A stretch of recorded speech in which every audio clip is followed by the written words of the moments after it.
And it's my wish and prayer that this apology is accepted. It's accepted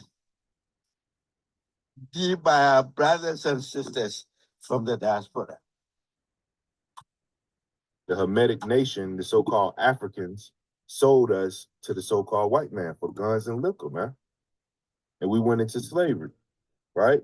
Let's jump back to the book of Luke, chapter 21, and let's get verse 23 again. Luke chapter 21 and verse 23, and it reads, "But woe unto them that are with child, and to them that give suck in those days, for there shall be great distress in the land and wrath upon this people." Right? So Christ is speaking about something that will happen roughly 40 years after his death, right? He's prophesying about something that will happen 40 years after his death, but he's also prophesying 2,000 years after his death as well. Verse 24, "And they shall fall by the edge of the sword," right? Because the Most High say, "The sinners of my people shall die by the sword. And they shall fall by the edge of the sword and shall be led away captive into all nations. And Jerusalem shall be trodden down of the Gentiles until the times of the Gentiles be fulfilled." Right? So we falling left and right every day by the edge of the sword, just as we failed in 70 AD by the edge of the sword and was scattered. Right? He said, "And shall be led away captive into all nations." So the children of Israel is everywhere on the earth right now in all nations. That's why the gospel got to be preached to all nations, because the Most High's chosen people is dwelling amongst heathens, man. This gospel ain't for everybody in the world. It's only for the scattered sheep, right? You so-called blacks, Latinos, Native and Seminole Indians that scattered across the four corners of the earth. This gospel is for you, man. It's not for the Chinese man, the Arab man, so-called white man. This gospel is not for them. They not chosen. They don't have no promises. They could sin and not be penalized because they wasn't given no laws anyway. Right? It's saying shall be led away captive into all nations. Hold that. Let's go to the book of Matthew, chapter 28 and verse 19. Just to expound just a little bit on why we preach this gospel to all nations. Right? The book of St. Matthew, chapter 28 and verse 19, and it reads, "Go ye therefore and teach all nations." Why do we teach all nations? Because we were led away captive into all nations.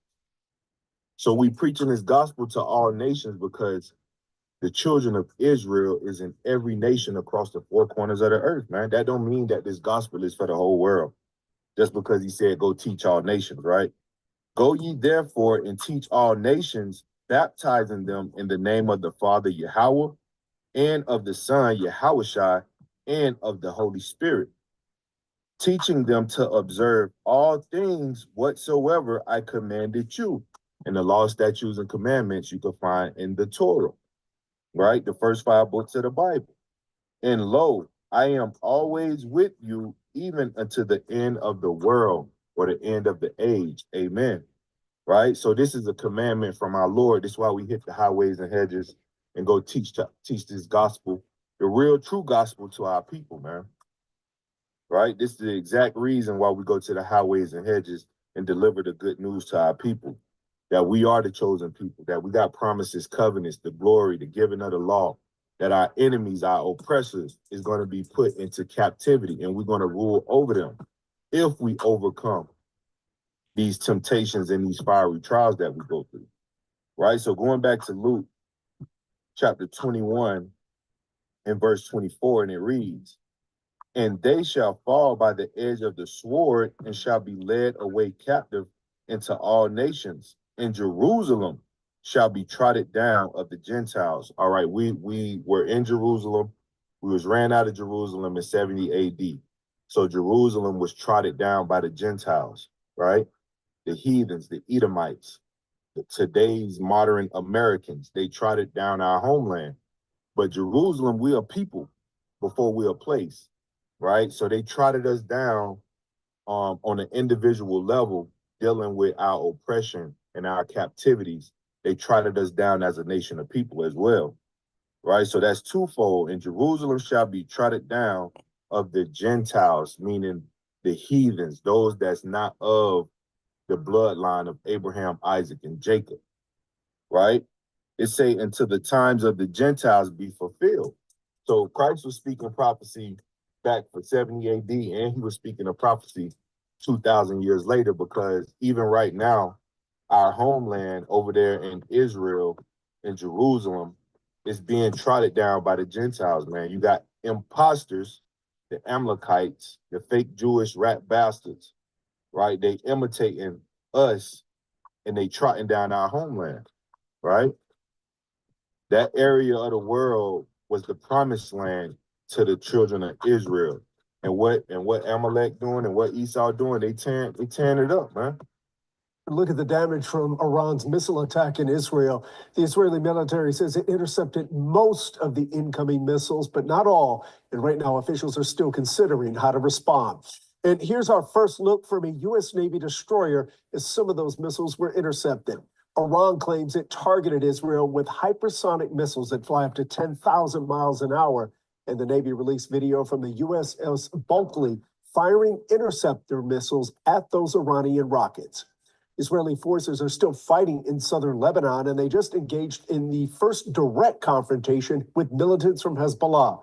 Israel says 8 of its soldiers have been killed, and Hezbollah has now claimed responsibility for a shooting and stabbing attack that killed 7 people in Tel Aviv.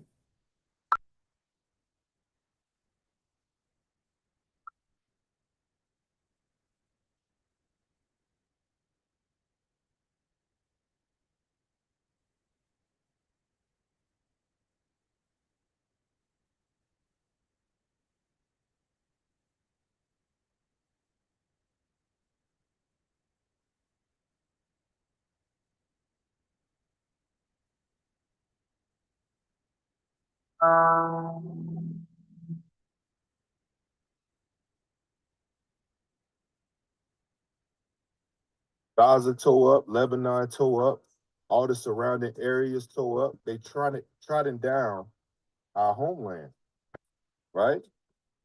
Until the times of the Gentiles be fulfilled. And the times of the Gentiles is damn near fulfilled, man. Right? If you're paying attention to what's going on over there in Gaza and Israel, you will see that the time is almost fulfilled. All out hell, all out Armageddon is about to break loose, man. Egypt getting involved, right? Iran getting involved. Russia and China, they already involved. The kings of the East is prepared to go to war with the West, man. Right? So just to give you a little background on what happened to us in 70 AD. In 70 AD, Jerusalem was besieged and destroyed by the Roman Empire, the Edomites, marking a pivotal event in Hebrew Israelite history. The siege was part of the first Israelite Roman War, which began in 66 AD when Israelite rebels revolted against Roman rule. And that's what was going on in that time, you know, just like any captivity we in, when the Most High start to wake us up and we turn back to his laws, they look at it as a revolt, which it is, against a system, which it is, right? The same thing going on right now in America. We are revolting against the ways of the beast.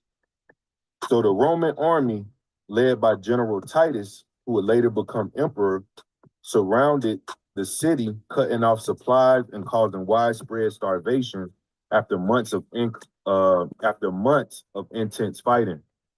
And the Romans breached Jerusalem walls and stormed the city. The second temple, the central place of worship for the Hebrew Israelites, was set on fire and destroyed, a devastating loss that marked the end of the temple-based Israelite religious practices. The city itself was razed and thousands of inhabitants were killed or sold into slavery. Shabbat Shalom. All praise, honor, and glory to Yahweh, Ba'ashem Mashiach Yahweh Shai. All right. Welcome to another edition of Shabbat class of HOI. I'm your host, Kasadia, and we are going to get into it. This class is called The Fear of God. Okay, let me first start by saying Fair Use Act, Fair Use Act. This is for educational purposes only. Okay, Fair Use Act. All right, let's get into it. Let's start with Proverbs chapter 3, verse 7. Hopefully your week was productive.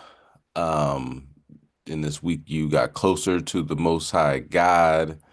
You're getting more and more focused, seeing things more and more clearly, and are anticipating the return of Hamashiach Yahushai, who the world ignorantly calls Jesus Christ, to bring the children of Israel that aim to be righteous back to their homeland, filled with milk and honey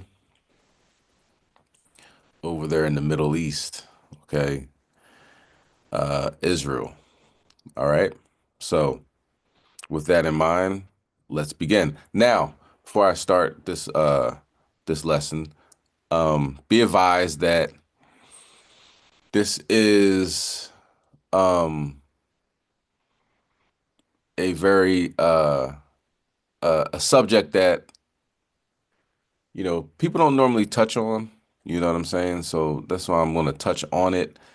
Uh, the the things that happen as a result of the chariots of the angels of the Most High intervening in daily life, so to speak. Okay, so some things you might say, man, that's pretty far-fetched, right? But I just want to keep in mind before we start that at one point in time, you might not have realized you were an Israelite. You know what I'm saying? I know me personally, the first time I heard about anything related to a black Jew, it was Sammy Davis Jr. And I said, that's pretty far-fetched. A black Jew, what is that? Now look at me. You know what I'm saying? So just keeping in mind that what we thought at one point in time might not be what we think currently. Okay. And if this is, too far, what they say back in the day, man, that's far out, man. If it's far out, then fine. You know what I'm saying? It's still keep the law, statutes, and commandments. You know what I'm saying? That doesn't stop. But this lesson is talking about the fear of God and the things that people have went through when they encounter the angels. Okay. Elohim. All right. So let's begin with the lesson. Proverbs chapter 3, verse 7. Salaki. Khan.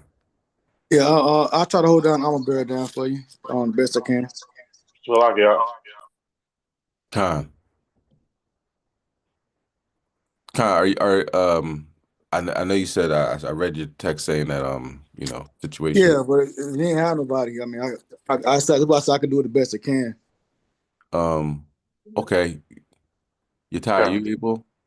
Con, I'm here. Khan. Appreciate it though, King. The water.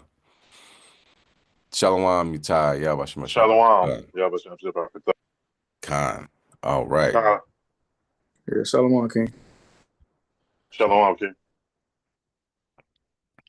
All praises. All right, let's bring that out. Proverbs chapter 3, verse 7. Con, this is the book of Proverbs, chapter 3 and verse 7. Be not wise in thy own eyes. Fear the Lord and depart from evil.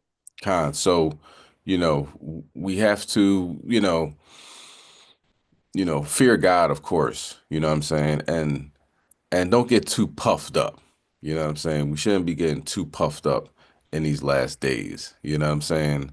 It's a lot of things we don't know, but brothers will hold on to what they do know and get their heads swole, you know what I mean? All swole up, you know what I mean?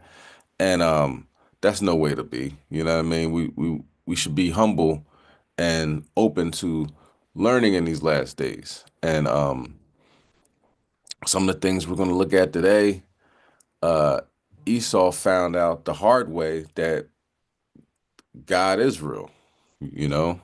God is Israel, right? God is legit, okay? All right, let's continue on, verse 8. Verse 8. It shall be healthy to thy navel, and marrow to thy bones. Con. So the health is it should be medicine to us, right? And the marrow to our bones, we look up that and talks about watering the bones, and we know we're the valley of dry bones, walking around and the pretty much the Walking Dead, like the TV show. So have a healthy fear of the Most High, and departing from evil is waking us up out of that dead state. Okay, now let's go to Psalm chapter 11 and verse 6, and let me line up these videos as well. All right. Now, well, I'm just gonna play it. Okay, but you bring that out, Psalm 11 verse 6, Baba Kashar. This is the book of Psalm, chapter 11, verse 6. Upon the wicked he shall rain snares, fire and brimstone, and in a horrible tempest. This shall be the portion of their cup. So watch this video. It's it's it's crazy. Okay. Um, they don't talk about. I'll talk about afterwards. Um, to the best of my ability, what I know happened to these two women shortly afterwards, and there was a son there, and this happened in Texas. Um, it's pretty wild. Now, the first part of it is this woman calling in. I don't know if it's MUFON. MUFON is the Mutual UFO Organization or something like that. I'm not sure who she's calling. I'm pretty sure it is something like MUFON, if it's not that exact title. So she's giving an account of what happened. And then later on, it talks about she's under hypnosis, and the therapist or whoever is having to relive what happened. Okay. And on top of this, it does talk about it in this video. There was physical traces of what happened at the scene. So not only was, the witnesses collaborate, uh, or give their account, but the physical evidence collaborates with the witnesses are saying.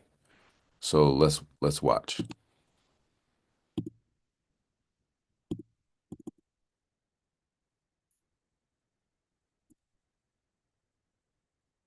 This is Victor Lingham from Dayton, Texas. Yes.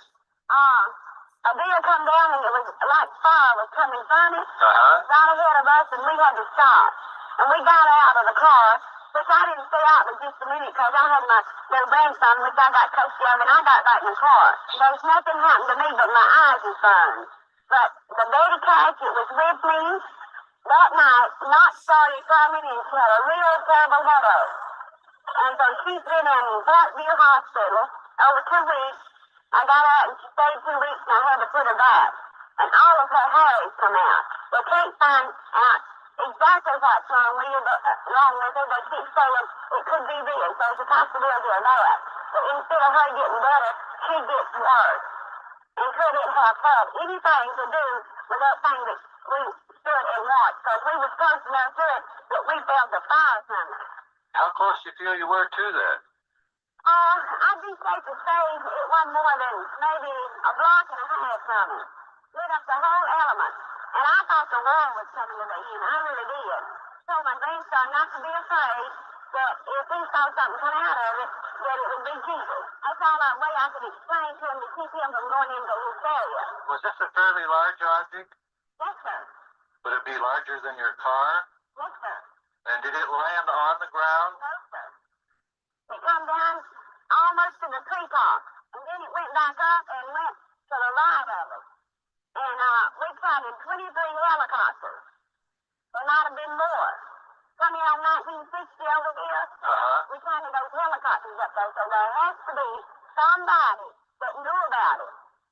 If it was caused from that, I don't want her to die. I want her to get better. What roadway were you on at the time? We was on the cutoff road, what they call the New Katy and Huffman Road.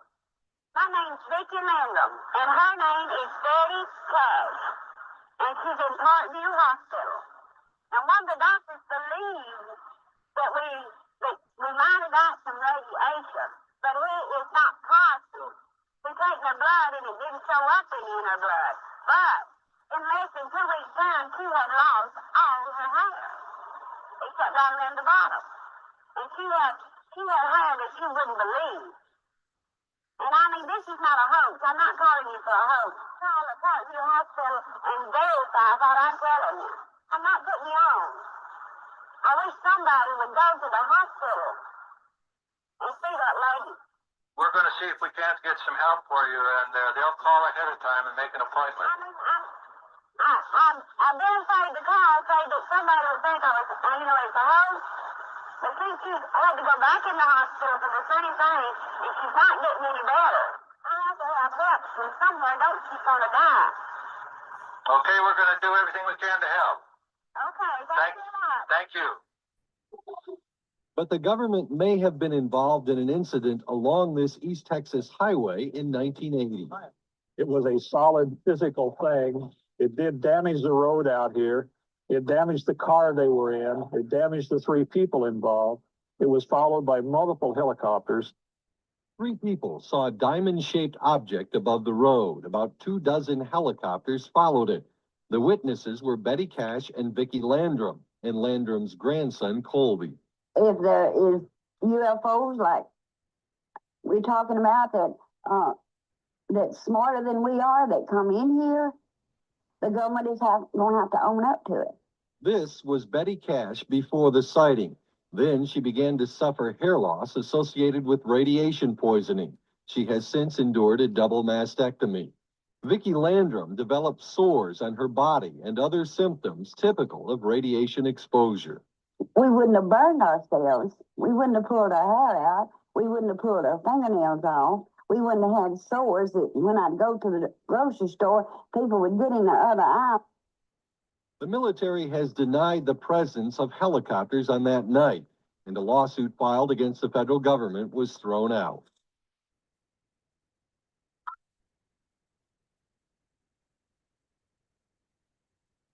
This fire is coming down. Now it's going back. So Kofi, don't be afraid. Everything's going to be all right.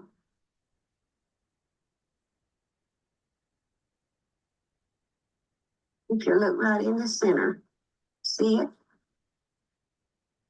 See the object right in the center.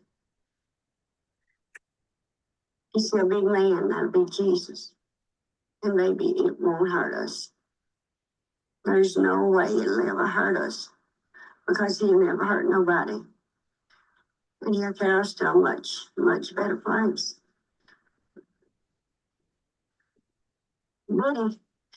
Betty, get back in the car, please. We're gonna burn up, baby.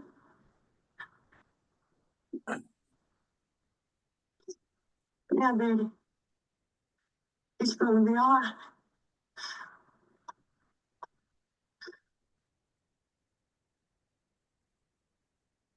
It's lifting. It's lifting.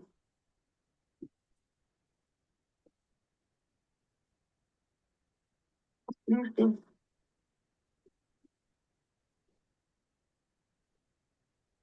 Thank God.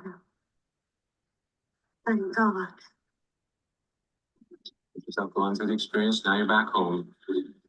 Now that you're back home, how do you feel about the experience? As you look back on the events of seeing the object, feeling the heat, seeing the helicopters, what do you feel like now? We can't tell nobody. Can't tell anybody? Why not? I told Kobe not to.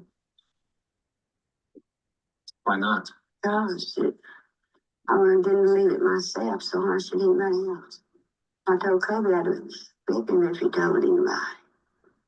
How has this experience changed your life? Well, it's not very pleasant anymore. Mm-hmm. Yeah. I'm sure it is a difficult time, but I hope you're aware that your honesty and your willingness to come forward, your courage is inspiring to other people. So we thank you very much for sharing your information with us. Okay, as you're relaxing deeply, let yourself know in a few moments you can return to the normal state. When you do, you can feel wide awake, alert, refreshed, feeling fine, feeling good, minimizing any effects of the memories, and feeling fine, feeling good. As I count from 1 to 5, let yourself return to the normal state, feeling fine and feeling good. Okay, returning to the normal state now, counting from 1, 2, 3, more and more to the normal state. 4, now wide awake at 5, wide awake and feeling fine. Here's some Phoenix.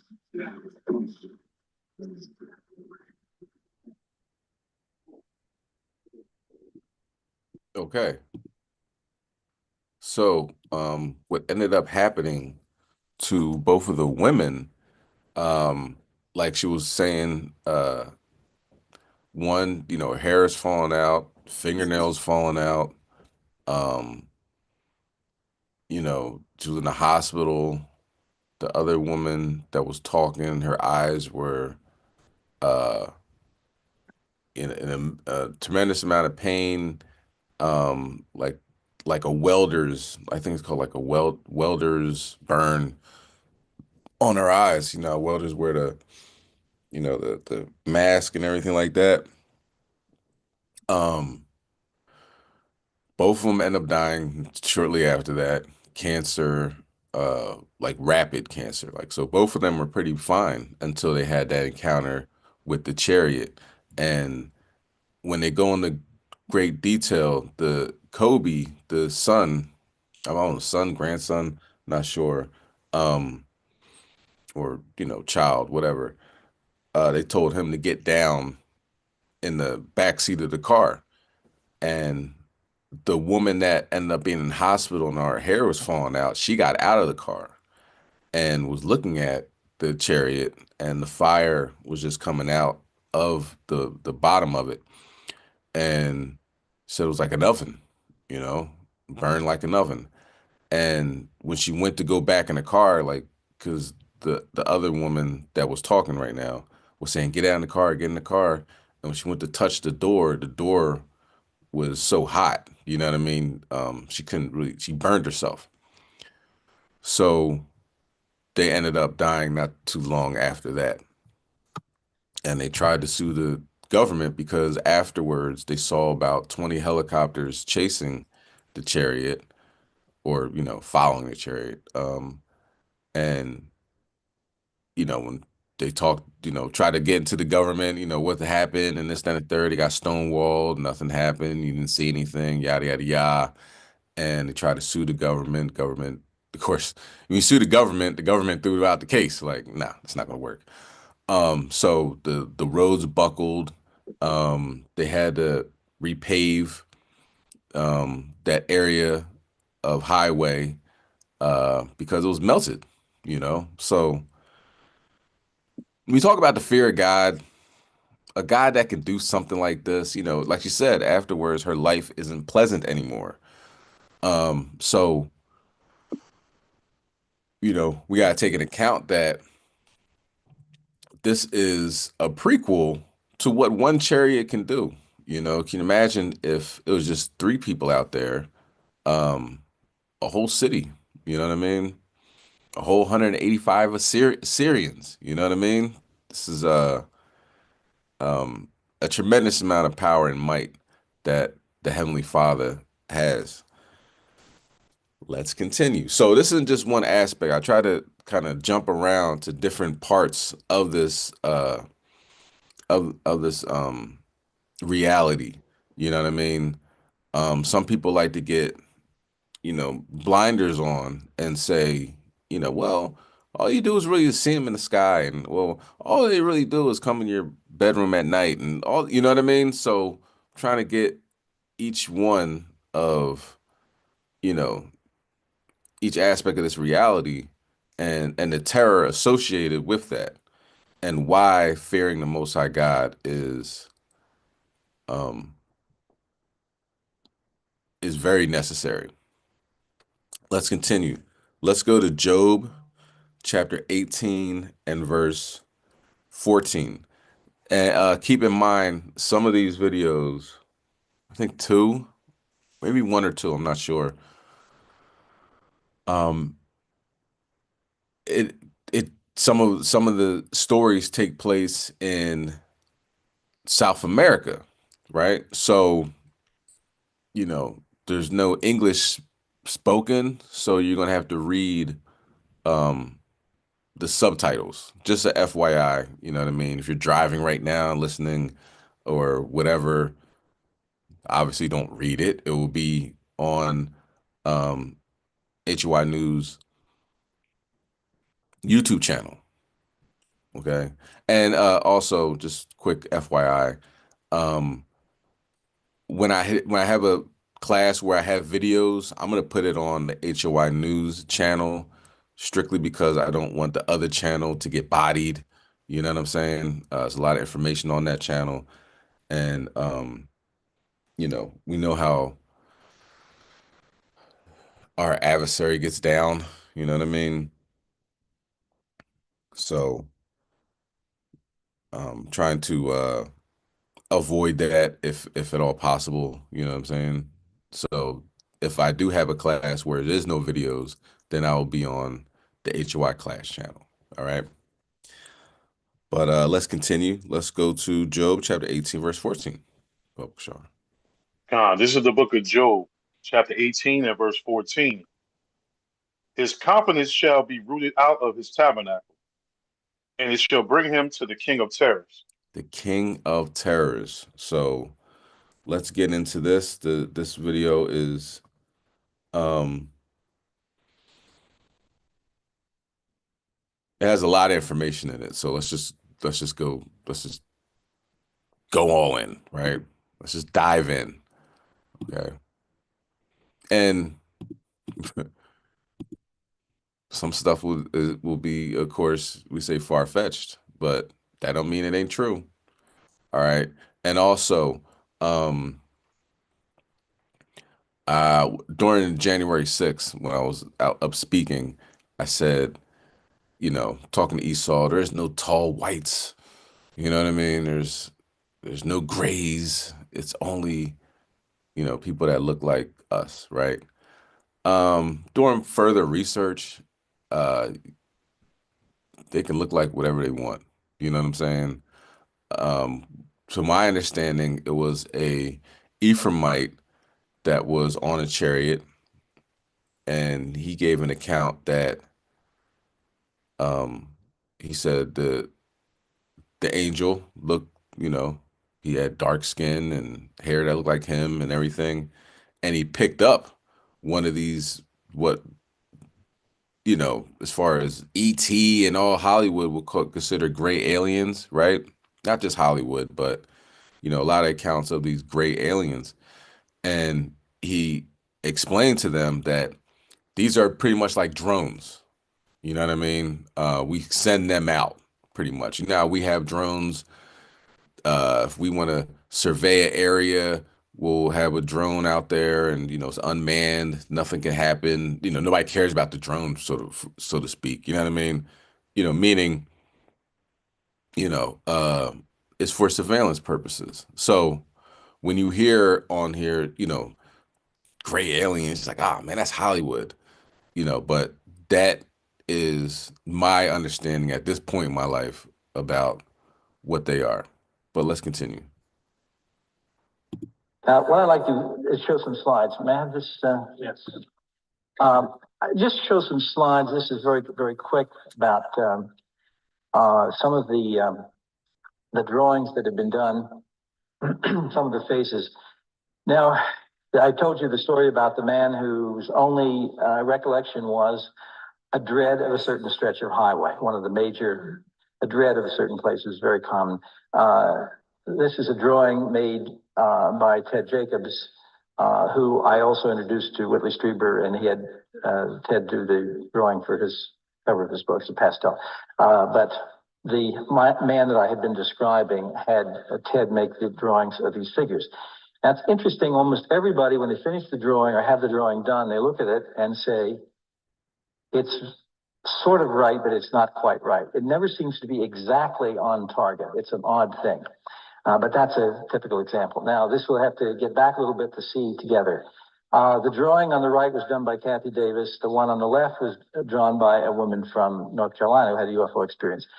When I was giving a lecture one time and showed that slide, the woman who had made the drawing on the left had never seen the one on the right. And she took one look at the two together and came up to me after the lecture, and tears were running down her face. And she said how shocked, horrified she'd been when she saw this. She said, but I don't want to believe that happened to me, that it really happened to me. But seeing the figure on the right sort of cemented to her the idea that they're being so similar that, in fact, she had encountered these people. We're describing figures again who are roughly, the descriptions run from very small, 3 feet or so, to maybe up to almost 5 feet. This is a drawing involving a case in Canada, and the woman gave us a nice side view to show that the eyes wrapped around the side. Now, her conscious recollection of her abduction is interesting. She remembered, and this is part of the vagaries of recollection in these cases, it's as if the wiping out of the memory is an imperfect science as far as they're concerned. They seem to be able to block the memory, but not always exactly. This woman remembered. Maybe they don't want to. Maybe they don't want to, but it's worked in a very odd way where one man had an abduction experience which involved a missing time period of about 2 hours, but subsequently he forgot all the events of the whole week. It's as if, and yet he was going about his business. He went to work, he came home, and his family were in touch with him and so forth. But it's as if they gave him a little overdose of anesthetic, and it took everything else with it, along with the abduction experience. But this woman awoke, she was, I believe, 8 or 9 years old, I've forgotten. She woke up in the middle of the night in a farm near Toronto, outskirts, found herself absolutely compelled to go downstairs and go outside. And she walked out not knowing where she was going, and walked down a road. She knew exactly where she had to go, walked up a field, and she saw this illuminated square form against a black mass, and it turned out to be a doorway, and an object, and there were these two little people standing there, and she knew that she had to walk right inside, again, as if she was compelled. And she remembers that they said, now this is all conscious recollection, that she was to get on this table. And she took one look at the table and this implication of helplessness and so forth, and said, no way am I getting on that table. And the next thing she knew, she was walking back up the road to the house. And she remembered all of that consciously. Of course, the part she didn't remember is that she ended up on the table. Many times people think that they have won this little battle, and in fact they haven't. This is a drawing, a 3/4 head, and this is a case in Erie, Pennsylvania. This woman awoke she'd had many experiences, it's quite complex, but one rather bizarre one. She awoke hearing a strange sound outside the window, and there was a tree branch outside. She remembered the tree branches shaking and jumping, and as if she heard something walking on the roof. Then the next thing she knew, she was back in bed and had no recollection of what happened, except that the branches were broken. There was something very strange that had occurred. Under hypnosis, the craft had come directly down next to this window, or bedroom window, second story window. She was taken out the window into the craft. And under hypnosis, the way the scene ended, they put her back on the windowsill, the second story window, and she remembered sitting on the windowsill and watching this thing moving away, and then looking around and realizing that here she is in her nightgown up there. How did she get there as the memory had been taken away? This is interesting because it's a 3/4 head, and we don't have too many of those. Now, this is a little sculpture by Kathy Davis, the central figure in Intruders, and she made it of ceramic afterwards, and we had a meeting once of our support group, and Kathy had brought this along, and she had it sitting on a little counter, and when the first couple of abductees walked in, everybody sort of jumped looking at it, didn't like looking at it, and finally, a woman who was rather fiery of temperament marched straight over to it and wrapped both her hands around her skinny little neck, and it went like that. And it was enormous. Everybody felt this great sense of relief. But it was their thought, but they were still afraid to go over it. And incidentally, the kind of terror that people feel is so unreasoning to someone who hasn't had the experience. One man who's a very big, burly man said to me, "Bud, if I were in my bed and I have a gun on my bed table and I saw them come in door, which had happened to him in his bedroom, and the gun was there," he said, "I'd pick up the gun and kill myself." Not them. Not them, himself. Because the terror was that great. But you just said it had happened to him? This had actually happened without the gun. He didn't have a gun at the time. One detail, but I mean, that's the level of terror, and I've heard this from other cases, and I have at least 3 cases where I'm absolutely convinced that a person was tipped over the edge into suicide because of their UFO experiences. It's that level of terror is very, very powerful. Now, the thing about the Kathy Davis head, which is really kind of charming, I said, "Kathy, why do you have the head inclined back, looking like that?" And she said, "Well, that's what I always see him. He's only this big, and he's always looking up at me." It's realism. This is a drawing of a case that occurred actually in the Bronx, New York. I have within Manhattan itself some abductions. A craft has come down perfectly black, dark at night, right above a building, and a person has taken up a beam right out through their apartment building or whatever. One case, a man and his sister, whose parents, incidentally, the father is extremely well known in theatrical areas. The father and mother were putting Christmas presents under the tree and so on and so forth.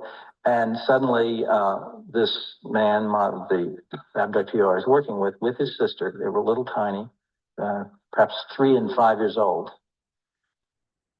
who just somehow floated out of their beds into the room where the parents were, and the parents were frozen, unable to move, and as if they're in suspended animation. We get this in many cases. And this man as a boy, and his sister were taken up a beam of light into the craft. And under hypnosis, it was extraordinarily touching because his sister was on another table and she was being examined and was crying, and he was trying to comfort her, even though he was only, say, 5 years old or 6 years old. But when he first got in this place, not knowing what was happening, it was Christmas Eve, under hypnosis, and this is a grown man reliving it as if he were a child. There's this long silence, and he suddenly says, "Where's Santa Claus?" and bursts into tears, sobbing and sobbing. He knew that somehow it was magical. It had some property of, he didn't know whether it was Santa Claus was involved or what. But anyway, this drawing is made by a man who's experienced a different person, occurred in the Bronx, New York. I have people from all the boroughs of New York City. What do you think of this selection process? Obviously, these people are chosen and pre-selected.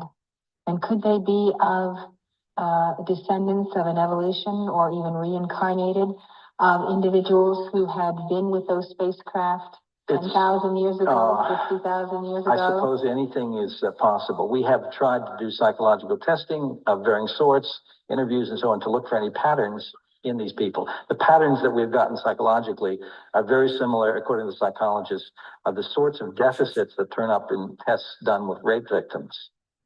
A sense of lowered self-esteem, a sense of great fear about the outer world, and a sense of not trusting their own bodies, their own physicality. Have you ever taken a subject and regressed someone who's had multiple abductions to the next previous lifetime and gone back to see if in that incarnation they had also been abducted? I've never gotten involved in doing past life hypnosis. I take my mysteries one at a time.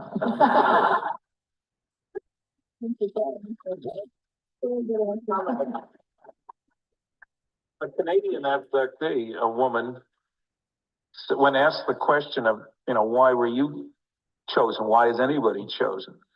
Her response was that they told her that they could tune in easier to certain kinds of people than others, implying that there's some kind of electromagnetic or other way of monitoring people to see who they can control or communicate with or whatever.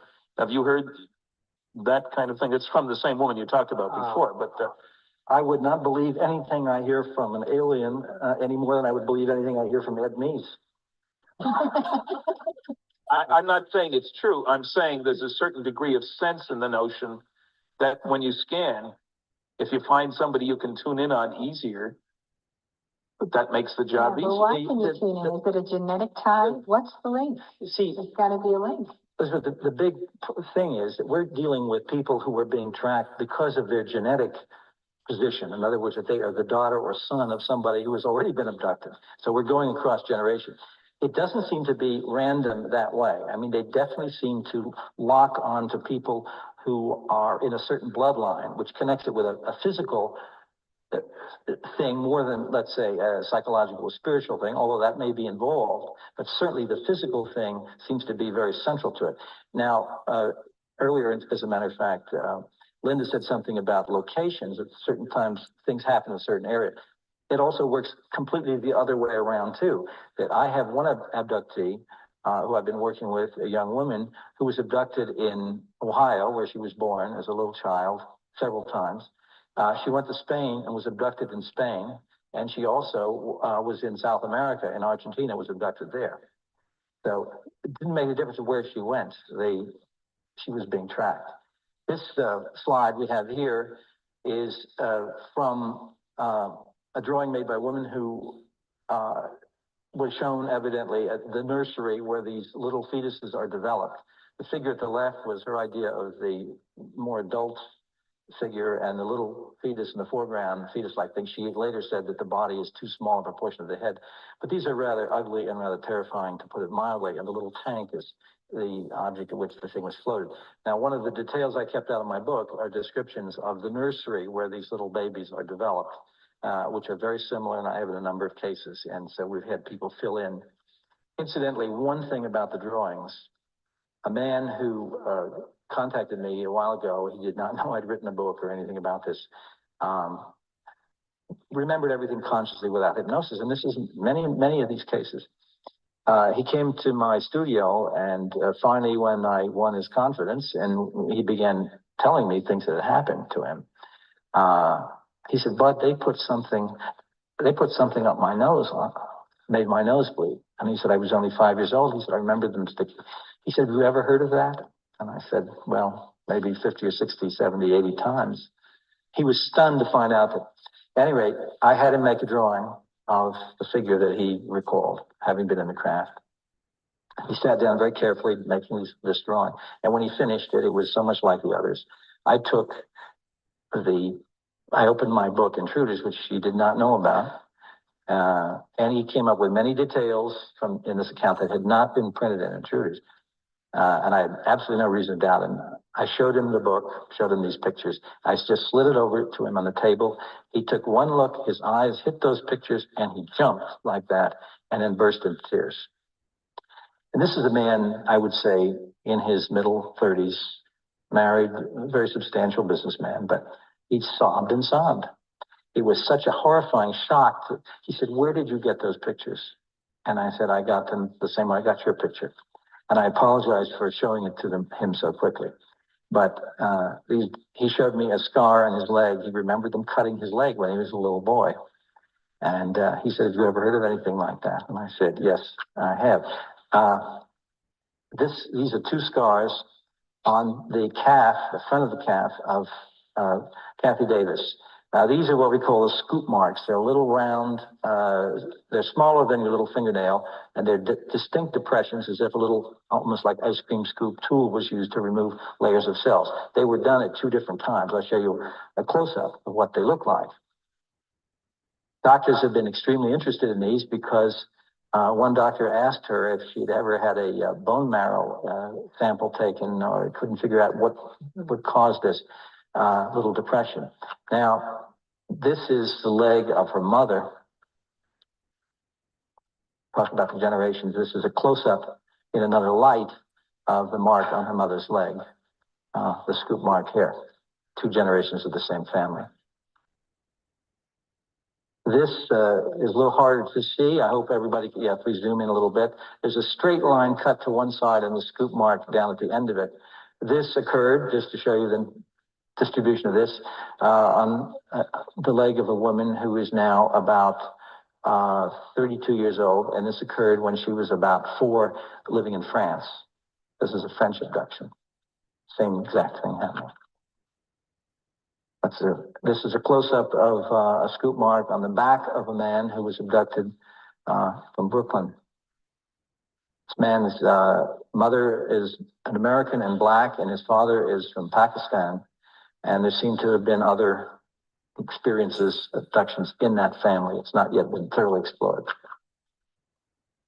This is the scoop mark on yet another case. It's sort of unfortunate to be sitting. I think this is probably enough. We can turn off the slides. Sitting here looking at scars is not the most pleasant thing, but I don't know whether it's better than looking at Linda's carcasses. I have to think about that. One of the things, this isn't all fun, what we do here.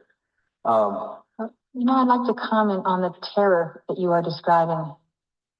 Generations of young men have gone to war, died on the battlefield.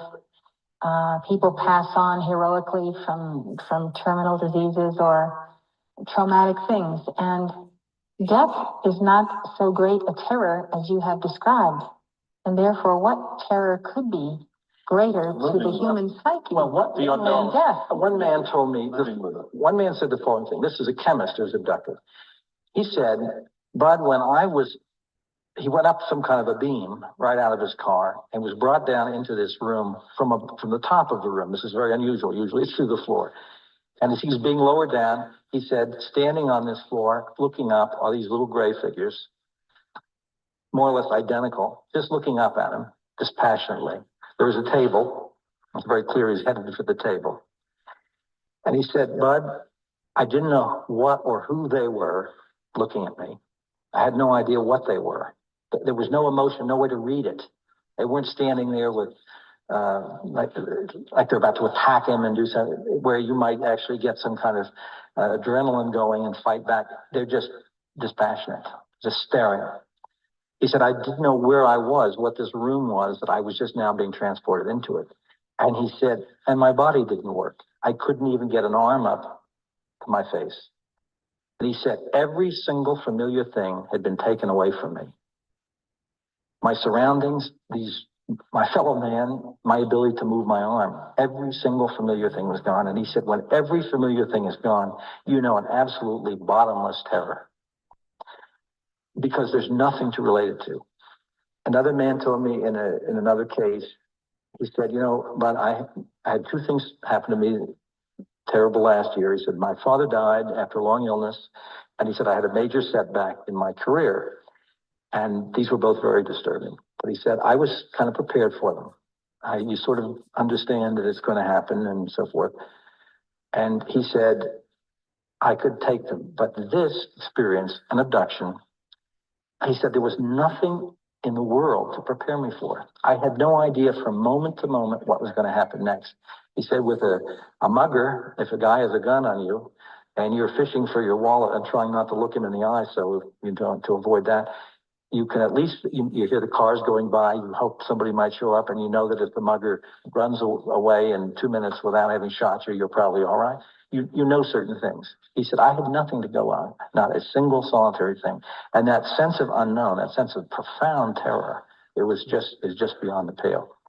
Now, one last thing, and then I'm going to end this because I don't want to gone awfully late, but it's an interesting thing. There's something I call the skeleton key effect.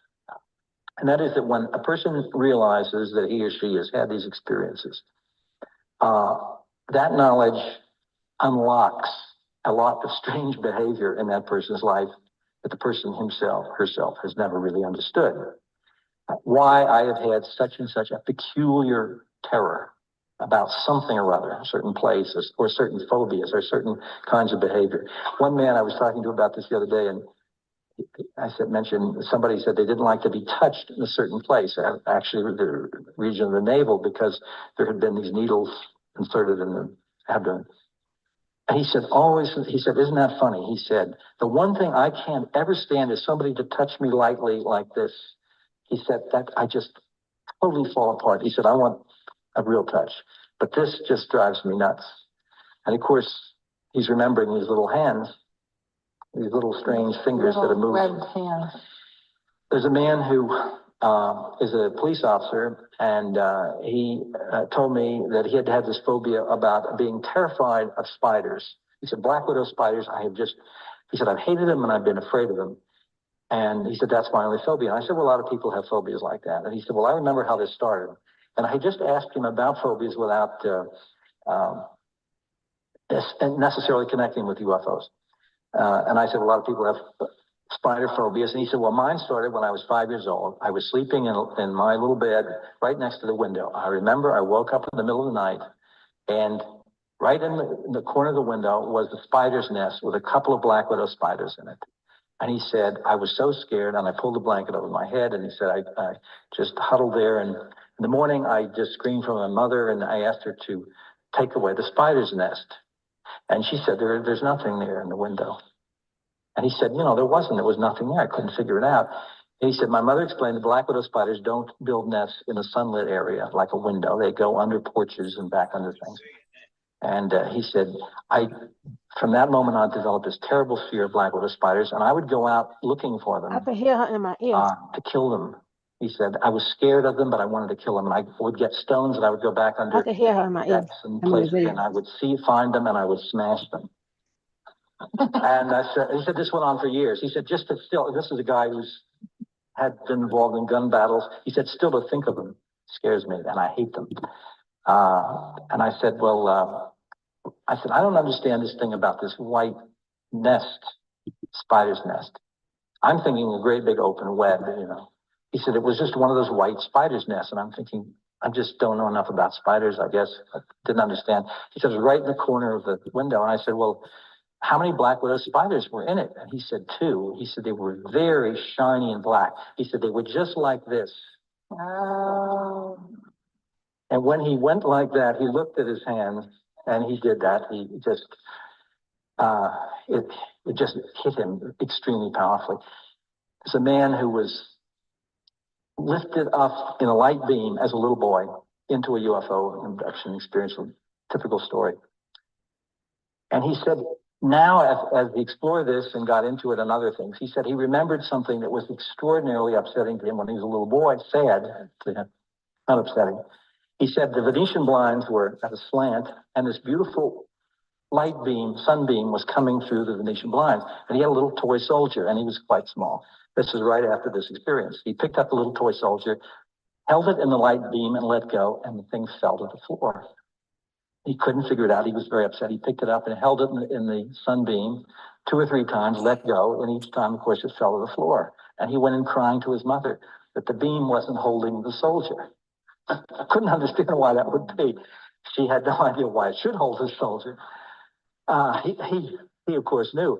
This boy said that the first time he was taken around that time to a large office building where there was an elevator, he got in the elevator with his mother, and he said, it's not going fast enough. It's too slow. It's not going fast enough. And she said, but you've never been on an elevator before. He said, I know, but they go faster than this. And then when the doors opened on the 12th floor, And he stepped out. He said, "We're still in the building." And she couldn't understand where all this was coming from. But the point is, this skeleton key effect, and this is just a touching on the situation. It's usually much more profound than these are little light examples. But it's as if people who had these experiences had been leading secret lives that they knew nothing about. And if they had been abducted 10 or 20 or 30 times, they're conditioned by these experiences.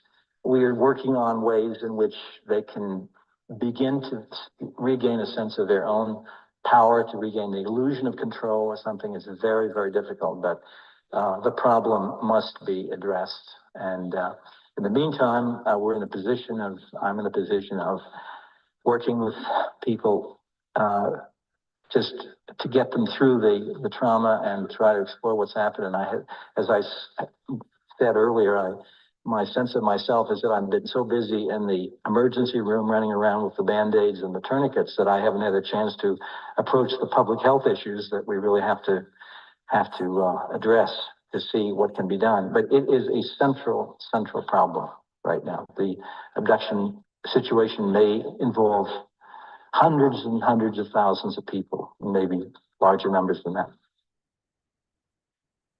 Thank you. Thank you, Greg.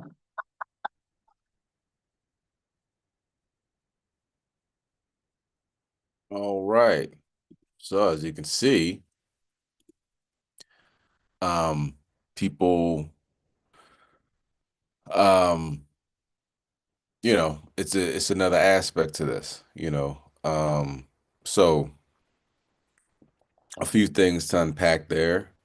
You know, the scoop marks, some people watching this now might be like, well, I got one of those on my legs. Well, it's time to look into some things. You know what I mean? You actually be surprised, what's going on in this world.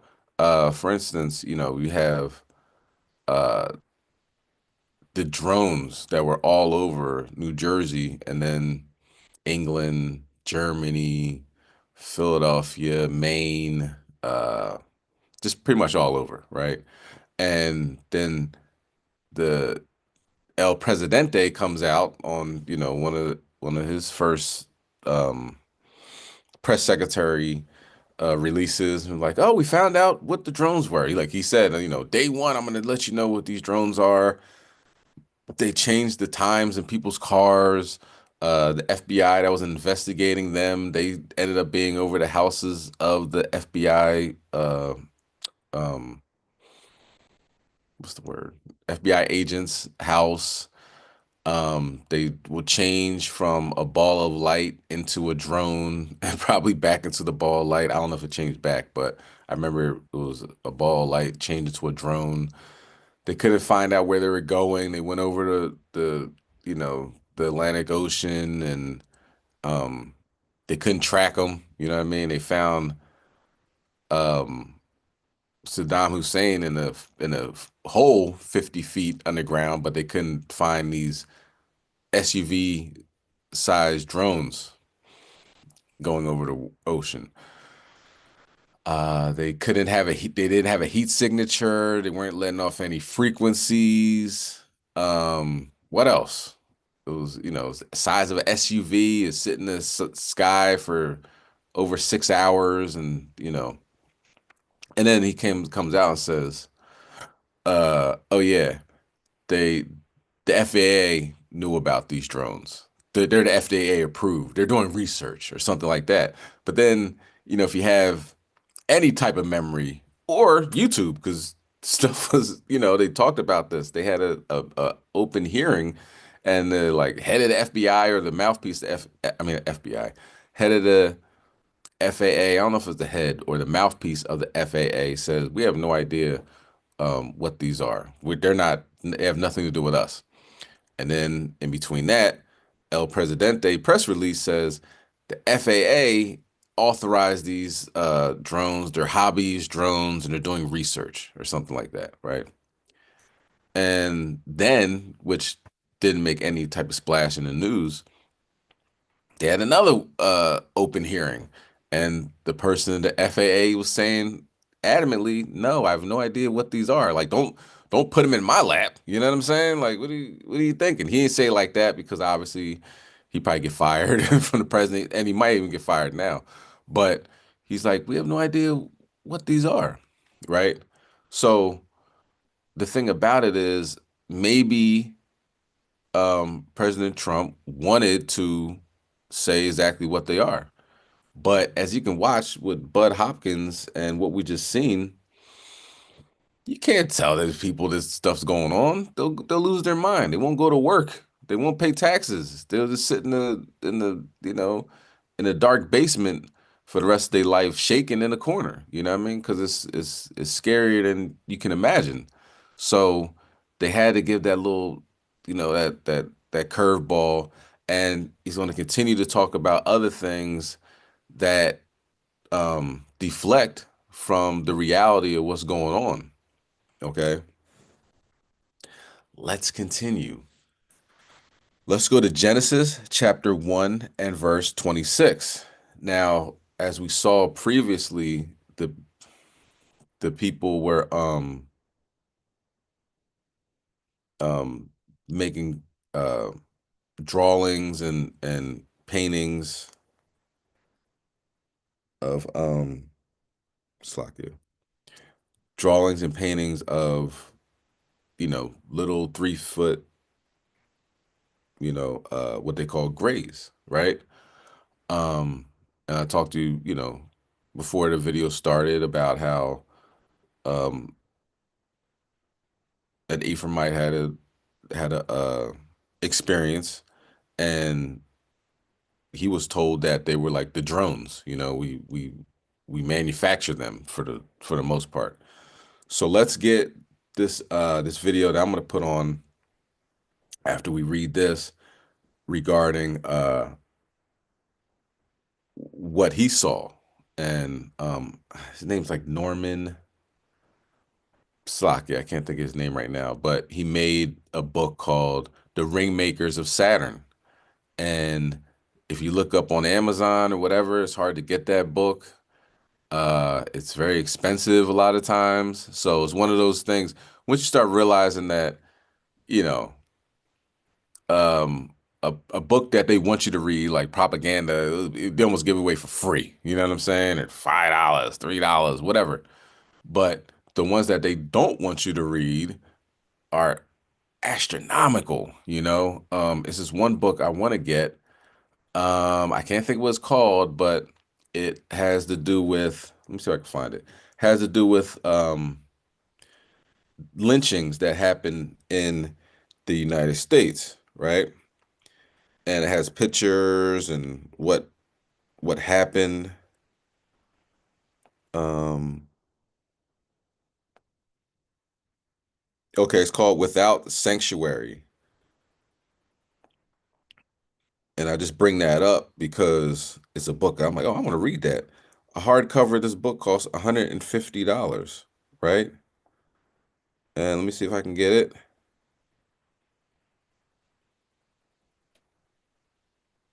Well, another one is $175. So there's some books that another one is $375. So a book on lynching in the United States, it costs you a daggone paycheck to get because they don't want you to read it. So same thing with this book, Rainmakers of Saturn. But the audio book is on YouTube. So, it's the Sabbath. You're going to be relaxing. You know what I'm saying? You're going to be taking it easy. Check it out. Okay. So the author of that is what we're about to watch now. But let's get Genesis 1 and 26. God, this is the book of Genesis, chapter 1 and verse 26. And Yahweh said, let us make man in our image, after our likeness, and let them have dominion over the fish of the sea, and over the fowl of the air, and over the cattle, and over the earth, and over every creepy thing that creepeth upon the earth. Go ahead. So Yahweh created man in his own image, and in the image of Yahweh created he him. Male and female created by Salakia. Female created he them. Okay. With that in mind, let's check out this next video.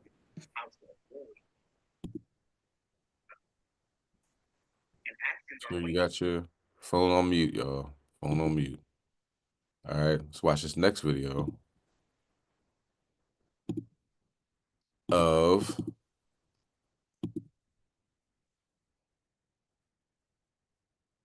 Slovakia. Let me revisit that.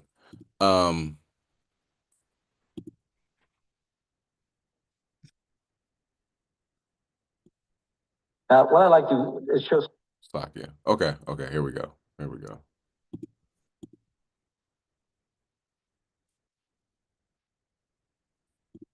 All right. Like I said, this next video, the person that wrote The Ringmakers of Saturn. Know who Bob Dean is? Yes, Had you ever talked to him one-on-one? I've talked with him, yes. He believes what I put here is yes, that is correct. Mm-hmm. And I agree with him. Well, I just wondered because he had a pretty high above top secret clearance at one time. Mine was above the President of the United States. Oh, was it?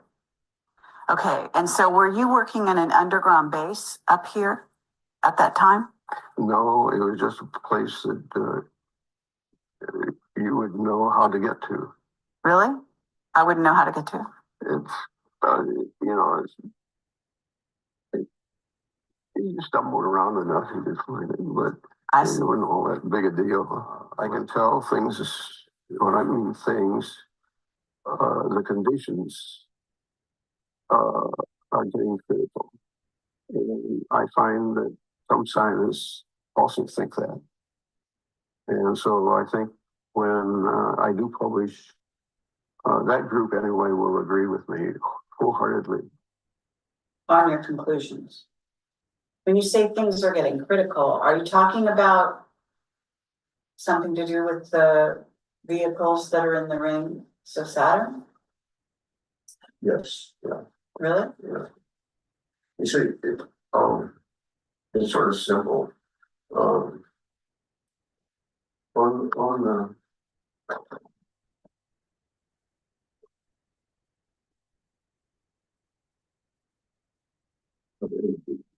Right.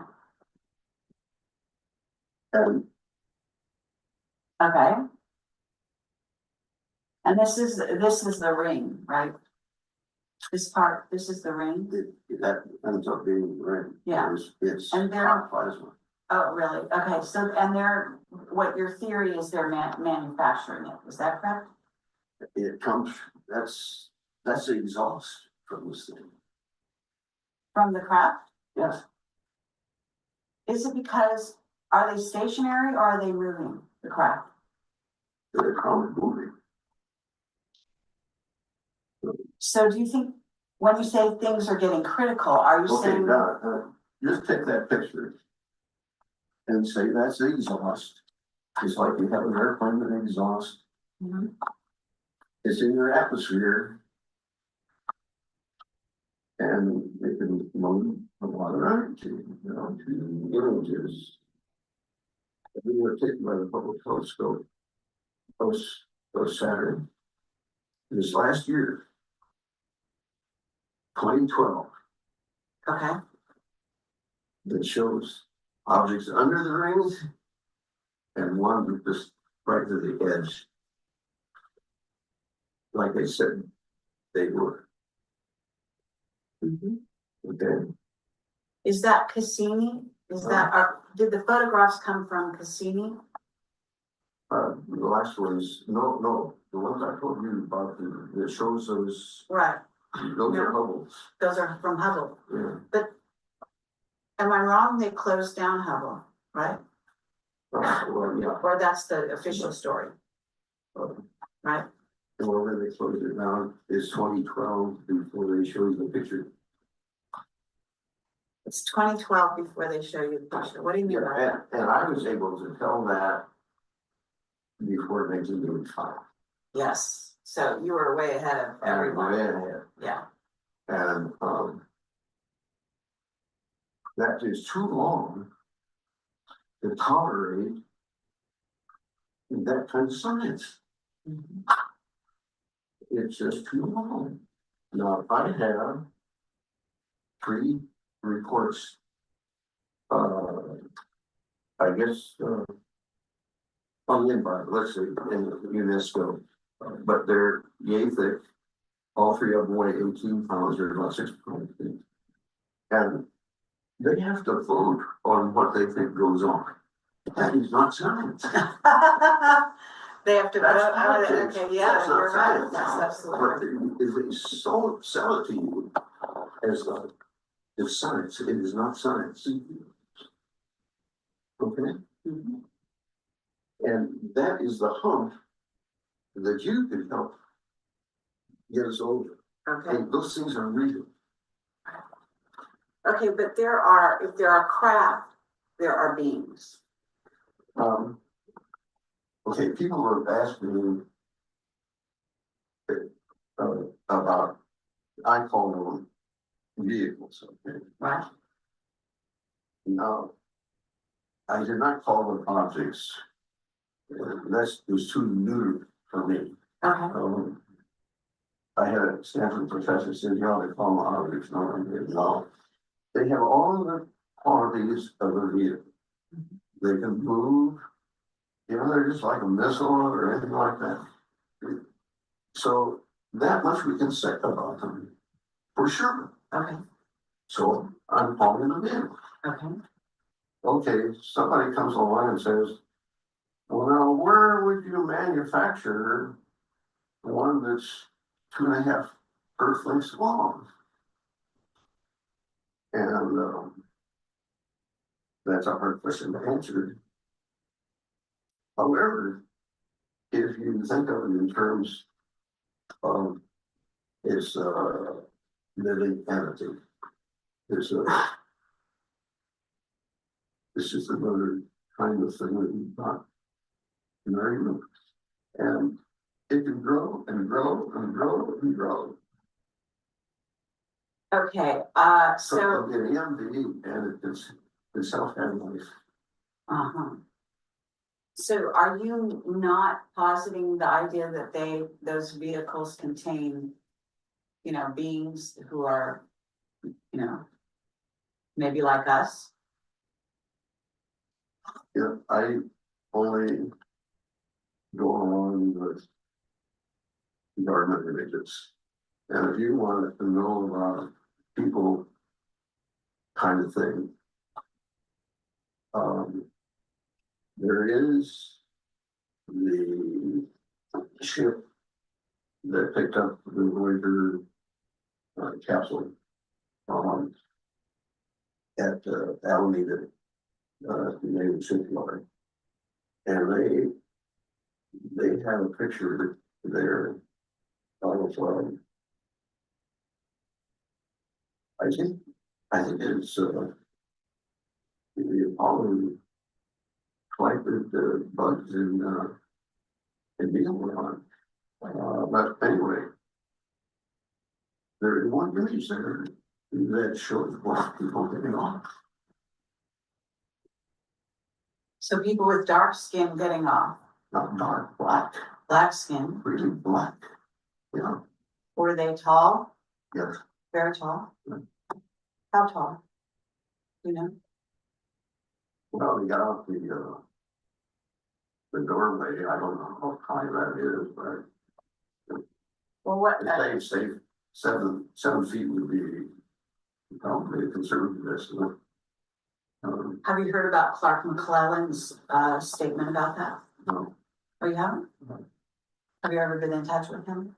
No. No?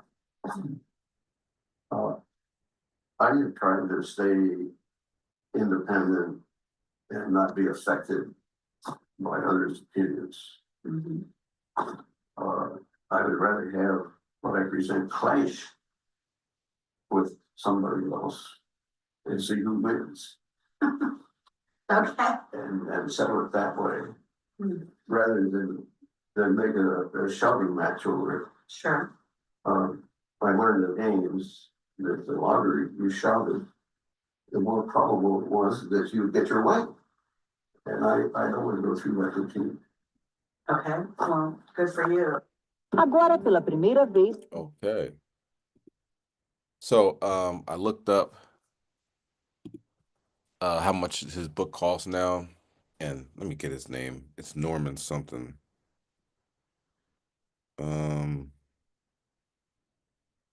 Norman Bergron, Bergrun,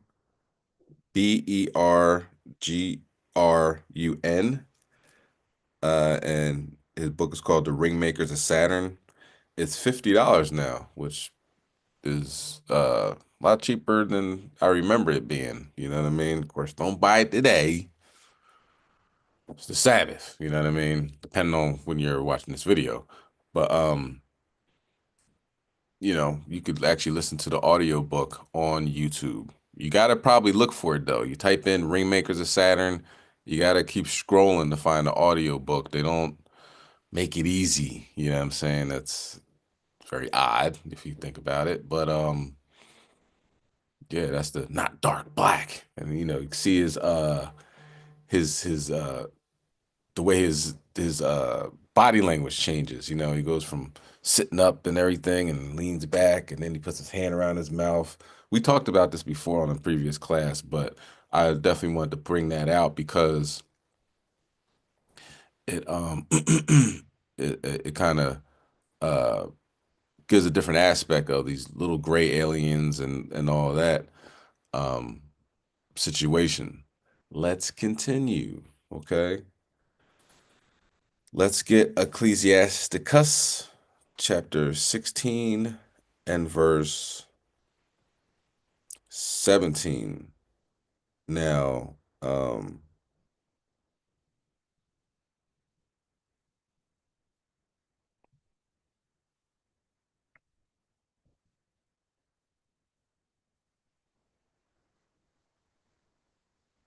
okay,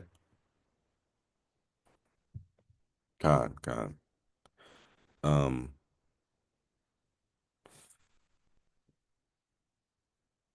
so this you know, we look at things spiritually, you know, the Most High will visit you, you know, we want to be at a point where everything that he sees is on the straight and narrow, you know what I mean? Because bad things can most certainly happen if we're not, okay? But we want to bring that out. Ecclesiasticus in the Apocrypha 16, verse 17. This is the book of Ecclesiasticus, Sirach, chapter 16 and verse 17. Say not thou, I will hide myself from the Lord. Shall any remember me from above? I shall not be remembered among so many people. For what is my soul among such an infinity number of creatures? So, you know what I mean? It's like walking in, say, a city like New York where there's millions of people there, and I'm like, nobody's paying attention to me, you know, look at all these people, but that's not the case. You know, with the Most High, he has uh and um an infinite number of angels, you know what I mean? The eyes of the Most High and everywhere, you know, seeing the good and the evil, and the eyes of the Most High are the angels, right? So in this situation that we're about to see, this is the one that you more than likely have to read some of the subtitles because some of them takes place in South America, but it's very informative about, you know, the terror of the Most High. You know what I'm saying? And one thing we should do is fear God. and keep his commandments, because it's the whole duty of man. So let me rewind this a little bit and let this play out. And like I said, if you're driving or you can't read, it's up online. You know, don't crash out trying to read this. All right. Agora, pela primeira vez, um oficial que participou diretamente dessas pesquisas aceitou falar sobre o assunto. O coronel da Reserva da Aeronáutica, o Irangê Holanda, que hoje vive em Cabo Frio, litoral do estado do Rio, foi o comandante do projeto batizado como Operação Prato, o estudo dos estranhos fenômenos aéreos que, no fim dos anos 70, eram relatados numa região ribeirinha, perto de Belém. Holanda pertencia ao Serviço de Inteligência da Aeronáutica e foi designado para a missão pelo 1º Comando Aéreo Regional. Foram fotografados vários objetos. Nós detectamos pelo menos 9 formas de objetos. Sondas, naves, forma de disco voador. Uma, a maior de todas que a gente viu, tinha a forma de uma bola de futebol, aquela bola de futebol americana. Era um objeto muito grande, com luzes, com janelas, todo um torno.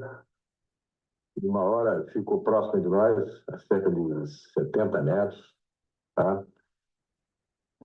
Tinha uma altura mais ou menos, comprimento mais ou menos 100 metros, muito grande, com uma luminosidade muito forte, parecia um sol, e depois apagou e subiu. Foram feitos 4 filmes e umas 400 ou 500 fotos.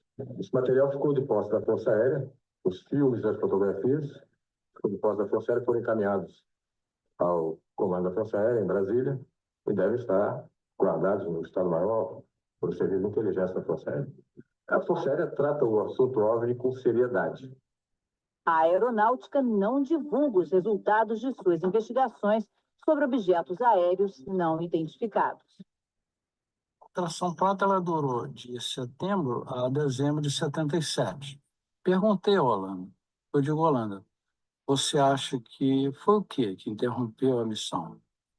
Aí ele disse, olha, peraí, eu tenho a suspeita que eu fui substituído e a missão foi interrompida a partir do momento em que eu me dirigi ao brigadeiro Protásio, informando para ele de um contato que nós tivemos com um dos ocupantes de uma nave. Ele veio lá em casa, o coronel Holanda, sim. Ele veio, né? Ele trouxe um radinho assim, só e veio mais outra pessoa com ele. Ele se desesperou uma noite e até empurrar a câmara lá, que bravo, porque os camaradas, ele ligava, né? Falava, mas ele não entendia o que eles diziam de lá.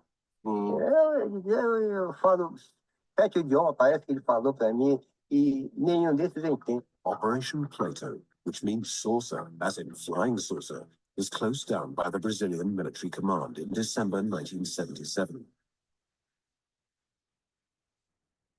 The reason for this was puzzling, to say the least. It was closed because something happened, the very thing that the military was looking for, contact with extraterrestrial beings. That was one of their objectives, to attempt to establish contact with the forms of intelligence behind the phenomenon.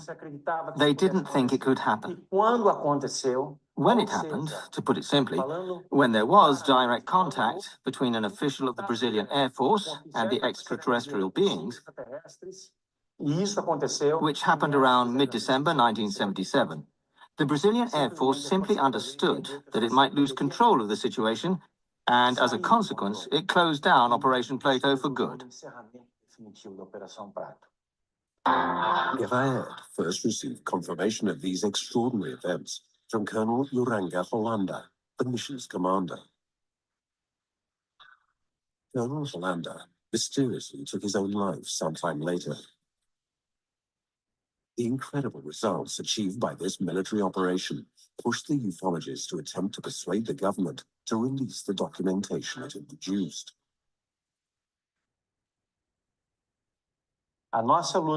Today, our mission in Brazil aims to get that material finally declassified. We've already had confirmation from various military sources. At the moment, it mainly comes from Brigadier Jose Carlos Pereira, former commander of the Brazilian Aerospace Defense Command. Commander Pereira not only confirmed the truth behind this operation and the classified documents, but also gave an assessment of it from a strategic and military perspective.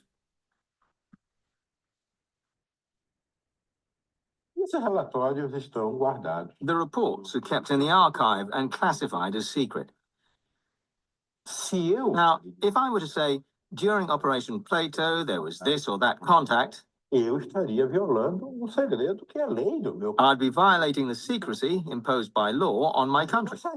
I can't do it. I can't reveal it. Otherwise, I'd be committing a crime. But I can say, please change the law. Please make a new law. A perseguir as pessoas. Perseguir as pessoas. E as pessoas chegavam a fugir através da floresta. Elas aproximavam de uma maneira assim, bastante sorrateira e chegavam realmente assim, muito próximo da vítima. E aí, quando ela chegava próxima, ela posicionava de onde partiria o foco e, em seguida, o emissor que lançava o feixe luminoso.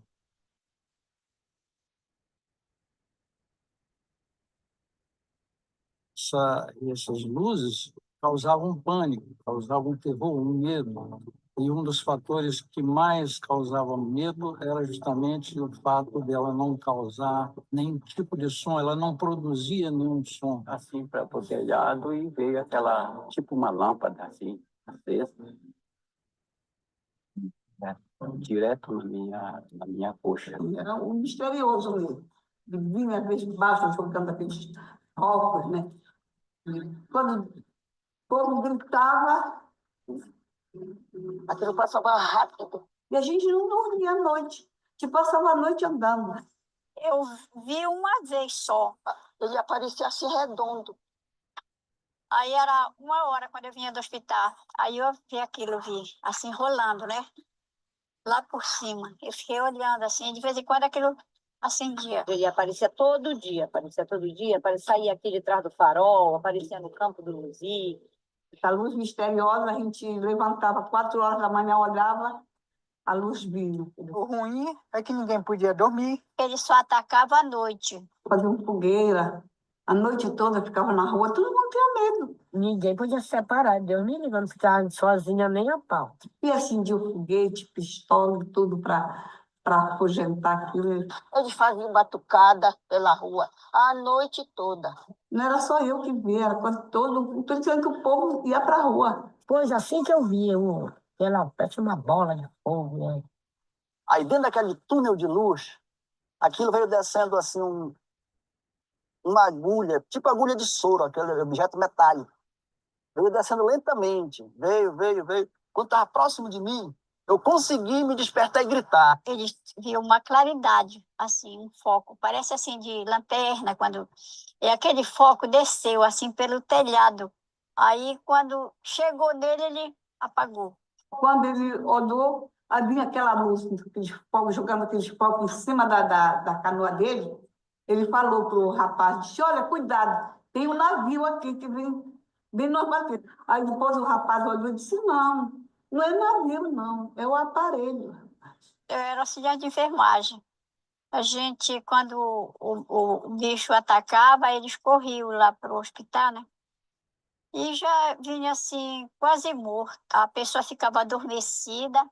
Quando se espantava, já estava ferido, né? Já era umas picadas assim, como quem dá umas picadas de alfinete. Quando eu estava dormindo, estava num bom sono, eu vi aquele negócio, sabe?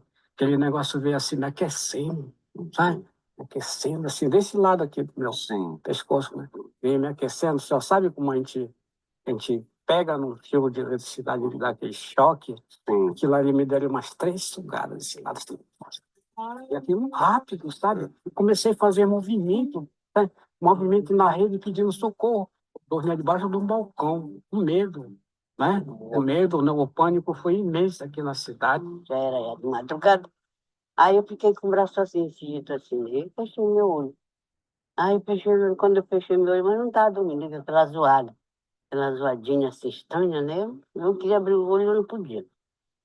Aí com aquilo, quando eu vi aqui, aquela claridade veio e me atracou bem aqui, ó. Estava tudo roxo isso aqui.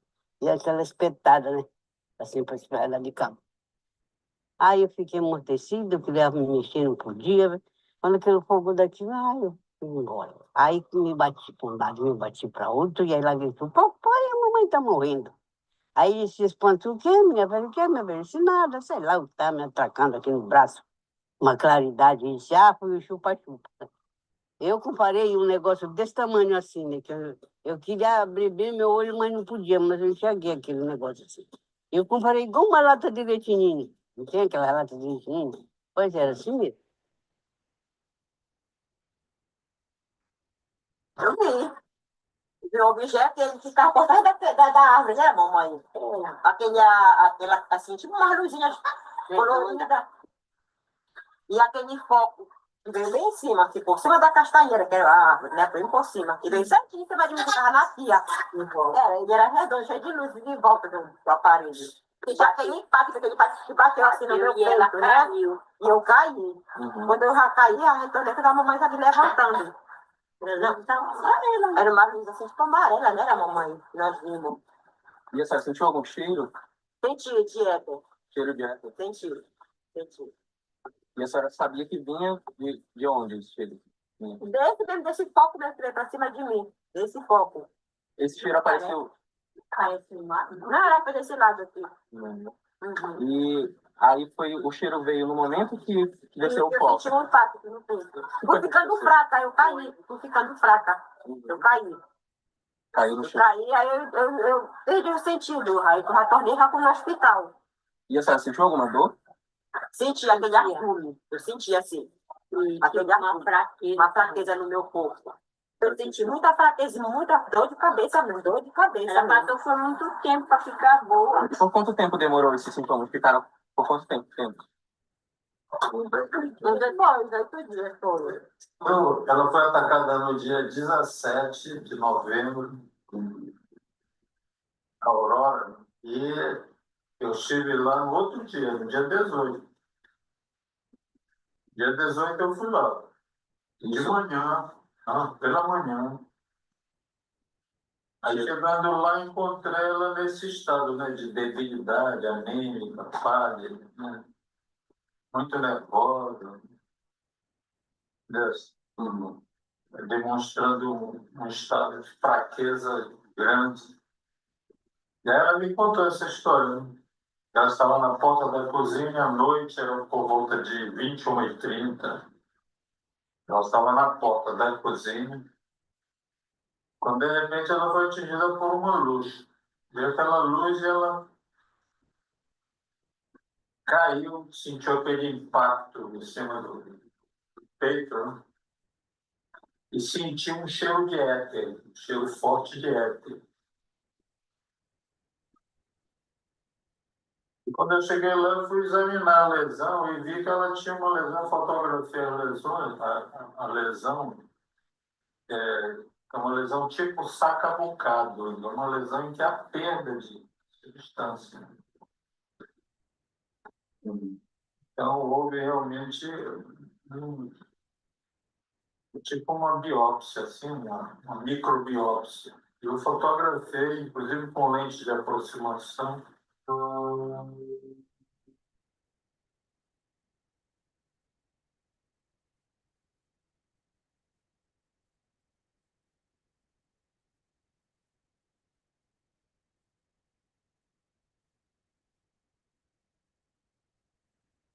Tinha sido atingida pela luz. Aí eu fui lá com ela.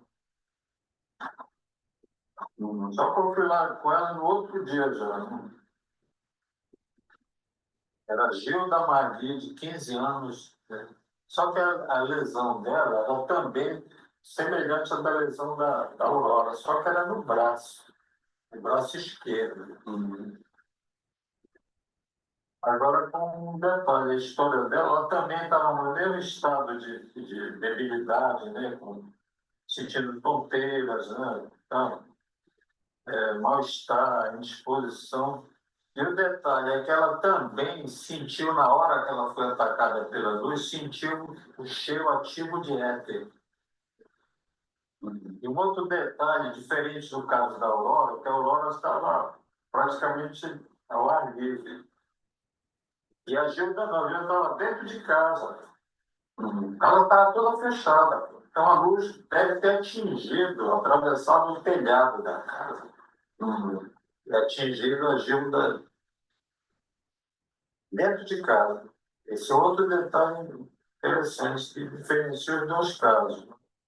Now, Operation Saucer is certainly the biggest, the major non-military operation in the world, officially dedicated to investigate UFOs. It happened from September to December 1977. It was put out by the Brazilian Air Force in the jungles of the Amazon, in a specific area close to the Belém, city of Belém in the state of Pará, especially in the island of Colares. The Operation Saucer had the purpose to investigate thousands of reports of sightings of UFOs over there. And about 2,000 pages of witnesses' reports were produced by the military that camped in that area of the jungle for 4 entire months. And more than that, the second objective of the Operation Saucer was to document this phenomena as thorough as possible with photos and films. In over 500 pictures of UFOs were taken, including at short range, and about 16 hours of footage of UFO, including of big motherships with the small objects revolving around, were filmed by our military in an official mission. And the third purpose of Operation Saucer was, if possible and safe, to engage in a contact with the intelligences beyond the phenomena, because there was already the knowledge that there was an intelligence beyond the phenomena, the sightings of these objects in the Amazon. And it actually happened. The 3 objectives were fulfilled. And actually, it happened when this gentleman, which was the commander of the Operation Saucer, my late friend, Colonel William G. Holanda, had an actual close encounter with a human-like EBE. Now, EBE stands for extraterrestrial biological entity. Us from there up. Us from other planets. Because they're just like us. They have 2 legs, 2 arms, a body, a neck, a head, 2 eyes, 1 nose, 1 mouth. They are just like us. As I was telling this morning to the Honorable Minister Louis Farrakhan, when we see the literature, the cases from all over the world where that describe situations in which humans that being in contact with aliens, how are these aliens? Just like us. Doesn't matter if they are short, if they are tall, if they are fat, if they are skinny, if they are brown, if they are pale, if they are gray. Doesn't matter. It looks like the Creator have thrown seeds over many planets in the universe, and life grown in these planets, as well as here. We yet don't know that we are part of something much bigger than us, but will do. Very soon, it's knocking at our door, and we have to open it for the reality that's coming. Now, take a look at a few results of the Operation Saucer. Thousands of pages of documentation were produced, of which, unfortunately, only less than 400 were declassified by the Brazilian government, and this is why we are going to phase 3. See a few pages of it. Incredible, very detailed stuff. Maps made of the sightings. How did they happen? Where did they happen? When did they happen? What were the UFOs? Were they manned? Were the people inside of them who saw these objects, and the photos? And also, 400 pages of this material and a few hundred photos were declassified. Let's take a look at the photos. Here are just a few of them, about 200 200 can be seen by anybody that goes to the National Archives, Brazilian or not, in Brasilia and in Rio. A few photos of huge objects. These are photos not taken by you, by Roger, by Jaime, by any one of you, by any one of us, but these are photos taken by military during their duty in official mission to determine what is the nature of that phenomena. They were being paid to investigate the action in this planet of people from other planets. Another picture, and then this is declassified.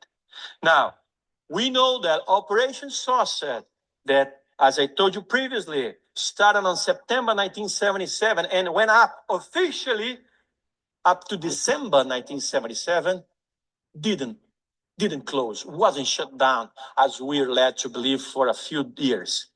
It actually continued and was supposedly shut down because, strangely, the ultimate goal of it was to establish contact with intelligences beyond the phenomena. And when that contact was established, as you can see in these drawings that were made by the commander of the Operation Saucer, when that happened, the close encounter with an alien happened. The Operation Saucer allegedly was shut down by the government. No way. We always pursued that. We wanted a better explanation of that. And we found at some point that it continued much more secret after January 1978, under control of US military and CIA in the jungles of Brazil. Yes, it is a fact. In these drawings, you can see how Irangê Holanda had his sighting. He once was, by late December 1977, by the Amazon banks, when he saw a huge object, a cylinder-like object, just come close to the ground on the other side of the river. And he saw a creature coming out of that giant 300 feet cylinder-like object and came close to him. They looked at each other's eyes and were no communication, no verbal and not communication telepathically, only exchange of eye contact. He continued to investigate the phenomena after he was taken away from the operation, supposedly because it was shut down and was never, and had other content as well. All right. So, as you can see, Brazil took the matter seriously, and people were getting hurt. One previous class I had, I talked about when the drones were happening over New Jersey. It was somebody in Cherry Hill that was found on his lawn, and he was all cut up and everything. And at that time, I don't think they had any witnesses. Like, nobody was, they didn't hear any screams and stuff like that. Since then, they arrested somebody, and they say he did it. They said this person was going all over the country. I mean, he was in Florida, and then they found him in Tennessee and all this other stuff. So we'll see how that goes. I don't know if they put a case on this person, because one thing, Cherry Hill is very affluent. You know what I mean? So if something like that happens to somebody, they're, the mayor's breathing down my back, get somebody, but it is quite possible that this person did that. And I think he was from like LA, and he drove to New Jersey, and he went down to Florida. I'm like, man, that's a lot of gas. You know what I'm saying? Man had to be, have a couple of dollars to just be driving around and then finding somebody to, cut up or whatever. But the reason why I mentioned that, it could be related to the drones, same reason that they were talking about in Brazil, because 2 years ago, I believe it was 2 years ago, 2000, maybe 2023, the summer of 2023, the beginning, in Peru, the people were getting their faces cut off. You know what I mean? The the people down there call them chupacabras. I believe the woman said that word in Brazil as well, because I want to say 2019. I'm not sure of the date, but in Brazil, they found somebody on the beach and his face was just like almost like bone. You can see like his skull. You know what I mean? So what they're doing is cutting people's face off. You know what I mean? So the fear of God, you see why I'm, doing this lesson. You know what I mean? It's crucial. You know what I mean?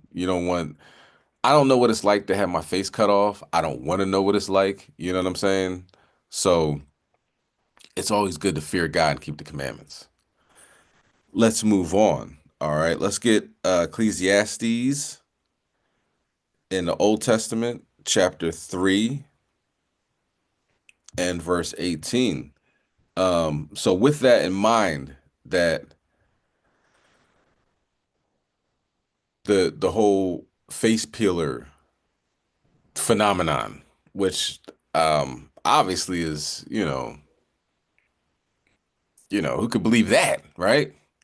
But we have the evidence, so we're gonna look more into that. Slakia. We're gonna look more into that and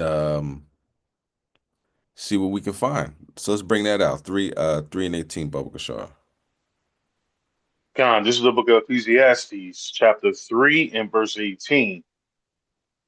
I said in my heart concerning the estate of his sons of men, that Yahweh might manifest them, and that they might see that they themselves are beasts. Go ahead. For that which befallen the sons of men befallen beasts, even one thing befalling them, as the one dieth, so dieth that the other. Yea, they have all one breath, so that a man have no preeminence above a beast, for all is vanity. Vanity, vanity, all is vanity. So let's read that through the G&T. Verse 18, I concluded that Yahweh is testing us to show us that we are no better than animals. After all, the same fate awaits human beings and animals alike. One dieth just like the other. They are both the same kind of creature. A human is no better off than an animal because life has no meaning for either. So we're going to watch this next video regarding Slovakia. It's really cold here where I'm at. This got really cold. We're going to watch this next video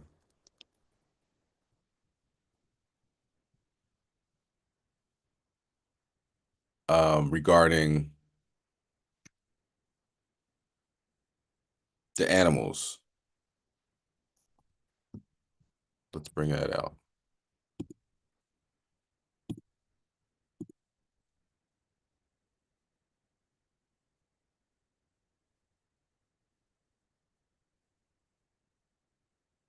Next up, some loony claims that aliens are responsible for a spate of mysterious cattle deaths. It was instant death by what would you say? Instant death. But what killed these cows? I can't answer that one. But they think they're dealing with are creatures not from this planet. Cattle disappear in the middle of the night. Farmers find them dead next day with bits and pieces surgically removed with no signs of any blood or tracks around the carcasses. It's a weird mystery that's been haunting parts of Australia's beef and dairy industry for decades. Nobody's been able to solve it, but now, you guessed it, a visiting American researcher claims aliens are behind it all. Greg Quayle reports. In the north of New South Wales is cattle country. Here, life resonates to the seasons, and a farmer's biggest worry is fluctuating prices. But there are some who tell of a terror which has haunted the land for decades. Greg, this is the area where we found most of the cows dead. It was in an area around the side of the hill. How many cows here all up? Be 10 or a dozen in total just here.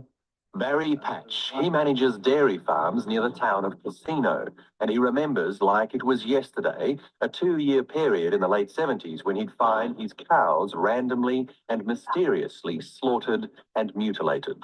The udders would be removed, usually the tongue taken out, and various mutations from that, but the carcass itself was quite complete and no blood. No, if the udder was taken out, there was no blood whatsoever. More than 30 cattle were killed. Most of them were about to calve, and the mutilations had an eerie pattern. Udders, tongues, ears. Sometimes the muzzle and the jowls were missing, and there was never any blood. It's not possible in my mind, and how that was done, I do not know. I have no idea how that was done. All of Barry Patch's dead cows were examined by a veterinary surgeon. He didn't want to talk on camera, but he told us in writing that causes of death were never determined. There were no bullet wounds, no stab marks or needle punctures, no poisons, no snake bites, nothing. And the surgeon also told us that tissue which had been removed from bone had been done so far more cleanly than could have been done with a knife. A lot of the animals still had mouthfuls of grass, where they'd come to an absolute sudden stop. There were never any tracks and never any sign of a struggle. It was instant death by what we can see, instant death. The spate of mutilations near Casino were kept fairly quiet.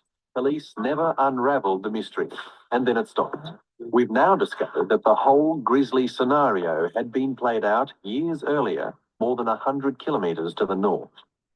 I'd say late 50s, early 60s, and then it went on, I wouldn't know, but a lot of mainly cow mutilations. Stuart Graham lives north of Lismore. He remembers when the local farmers were on the point of setting up vigilante groups to protect their cattle. But what killed these cows? How did they do it? Well, I just can't answer that one. There was no bullet wound? No bullet wound whatsoever, because I sit here and think I did not see a lot of blood. And then there's Heather Smith. Her farm lost 3 cows in the late 60s. We had her tips of her ears cut off, and her tongue cut out, and her tail, the brush on her tail cut off, and the other cut out. And just as if she had just died there, in a struggle. No sign of a struggle? No. No blood. The collective memory in these valleys puts the figure at something like 24 cows killed and always the same parts removed. John Osborne lost about 10 beasts. No blood. Yeah. Did that strike you as odd? Mm-hmm. The mutilations have also been reported in more recent times. Over the border near Ipswich, just 2 years ago, Christopher Hughes found 2 prize bullocks dead. This here we found the first one, Greg. What had been done to it? It had its muzzle cut out, one ear taken right off, the tongue cut out, and the hindquarters gutted out on the inside.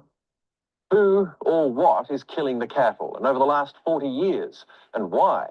Well, farmers and vets rule out wild animals, and here's where, depending on how you look at it, the story gets even more bizarre.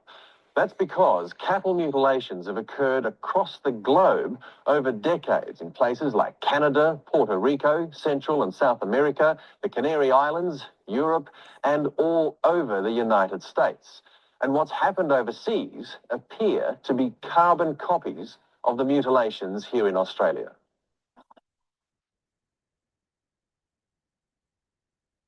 Reports of the strange killings were first collated nearly 20 years ago by an American journalist, Linda Moulton Howe. She's made 2 films and written 2 books, which record hundreds of cases of senseless attacks on stock. There have been animals found on wet sandbars in the middle of a river, lying on their side with exactly the same excisions and no blood in not a single track. The photographs tell a chilling story. The bloodless removal of udders, jowls and muzzles, ears and eyes cut out with a circle of skin around the socket. Now remember Christopher Hughes. When his 2 bullocks were killed, the local paper photographed the carcasses. I'd just like to show you some photographs which came from the States. Would you say that the injuries to that cow is similar to what happened to yours? Yeah, identical. Identical sort of damage? Yep. What about this one here? Yep, same in the mouth. Yep, exactly the same in the mouth. Each which you have to cut straight off. Yeah, that's right, something like that one. Yeah. Back at Casino, Barry Patch's neighbour, John Want, also saw many of the dead and mutilated cows. All the ones that I've seen out there were smaller in size. Like that would be the biggest thing. More like that one? Yeah. Yeah. What about this? Did you ever see anything like that one? Yeah, that's common. Very common. That sort of wound around the jaw? Yeah, yeah. We also showed the American photos and those of Christopher Hughes's cattle to the vet who examined Barry Patch's cows. He said that the mutilations he'd seen were very similar. The veterinarians stand back from these cases and say, surgically, they don't know how the organs were removed. No blood were around the wounds. No blood were around either of the animals. No tracks. In Linda Moulton Howe's documentaries, investigating police themselves ask the incredible question. Who is doing this now is very possibly creatures not of this planet. Now that shakes you up a little bit. Creatures not of this planet. You're thinking of microbiologists and things like that. But that's the way it is seriously right now.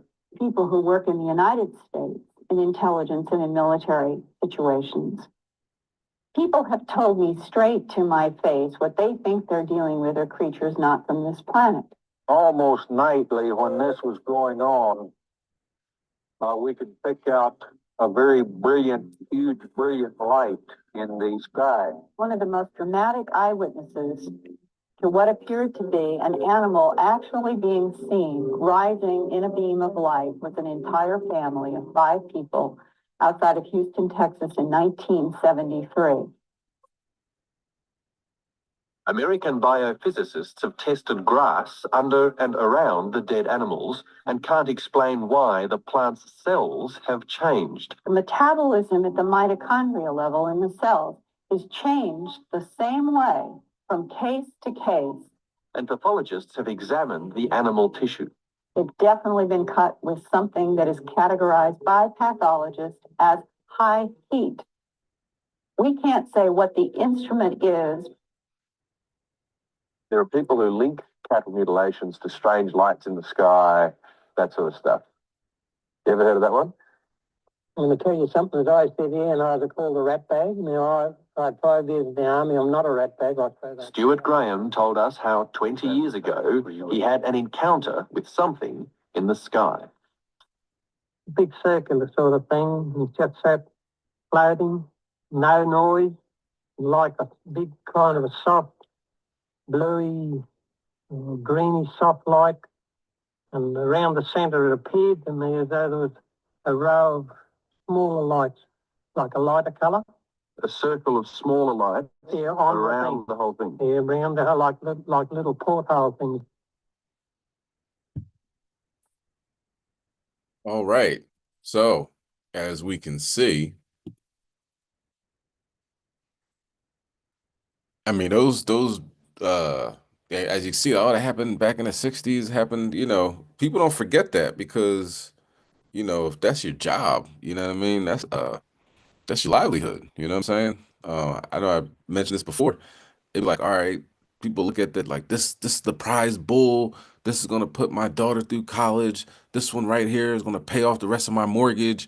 And then you wake up, you wake up the next morning and the face is off. It's holes in the cattle.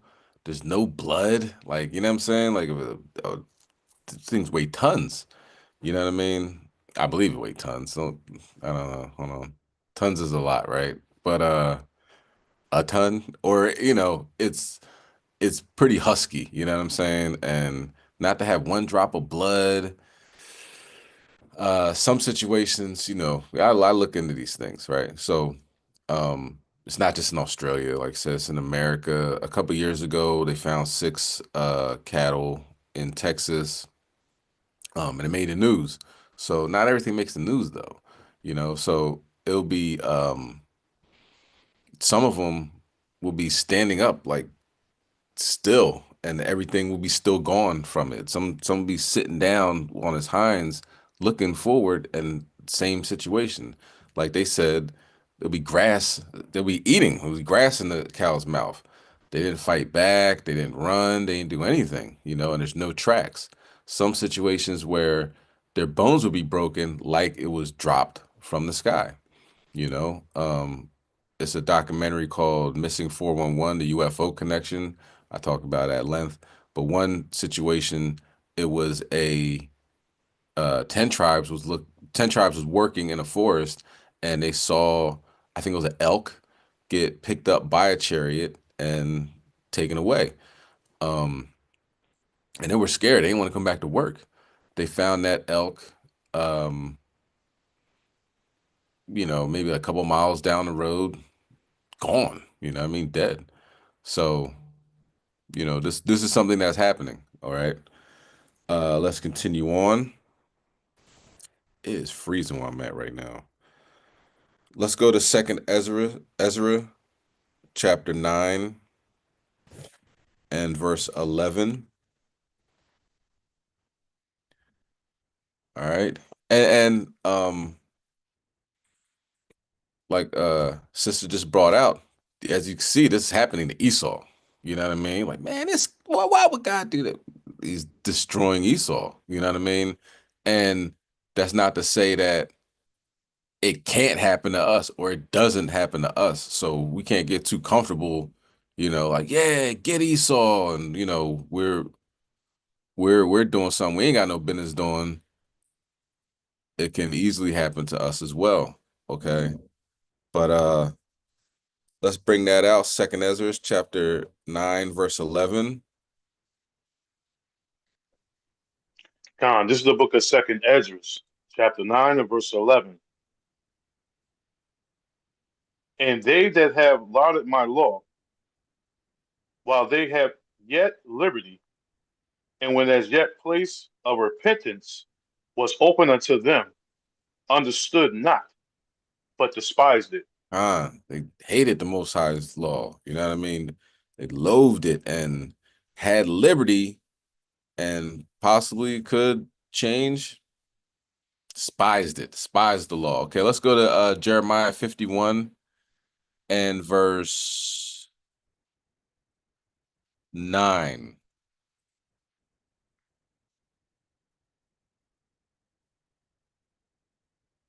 You got it, you can bring it out.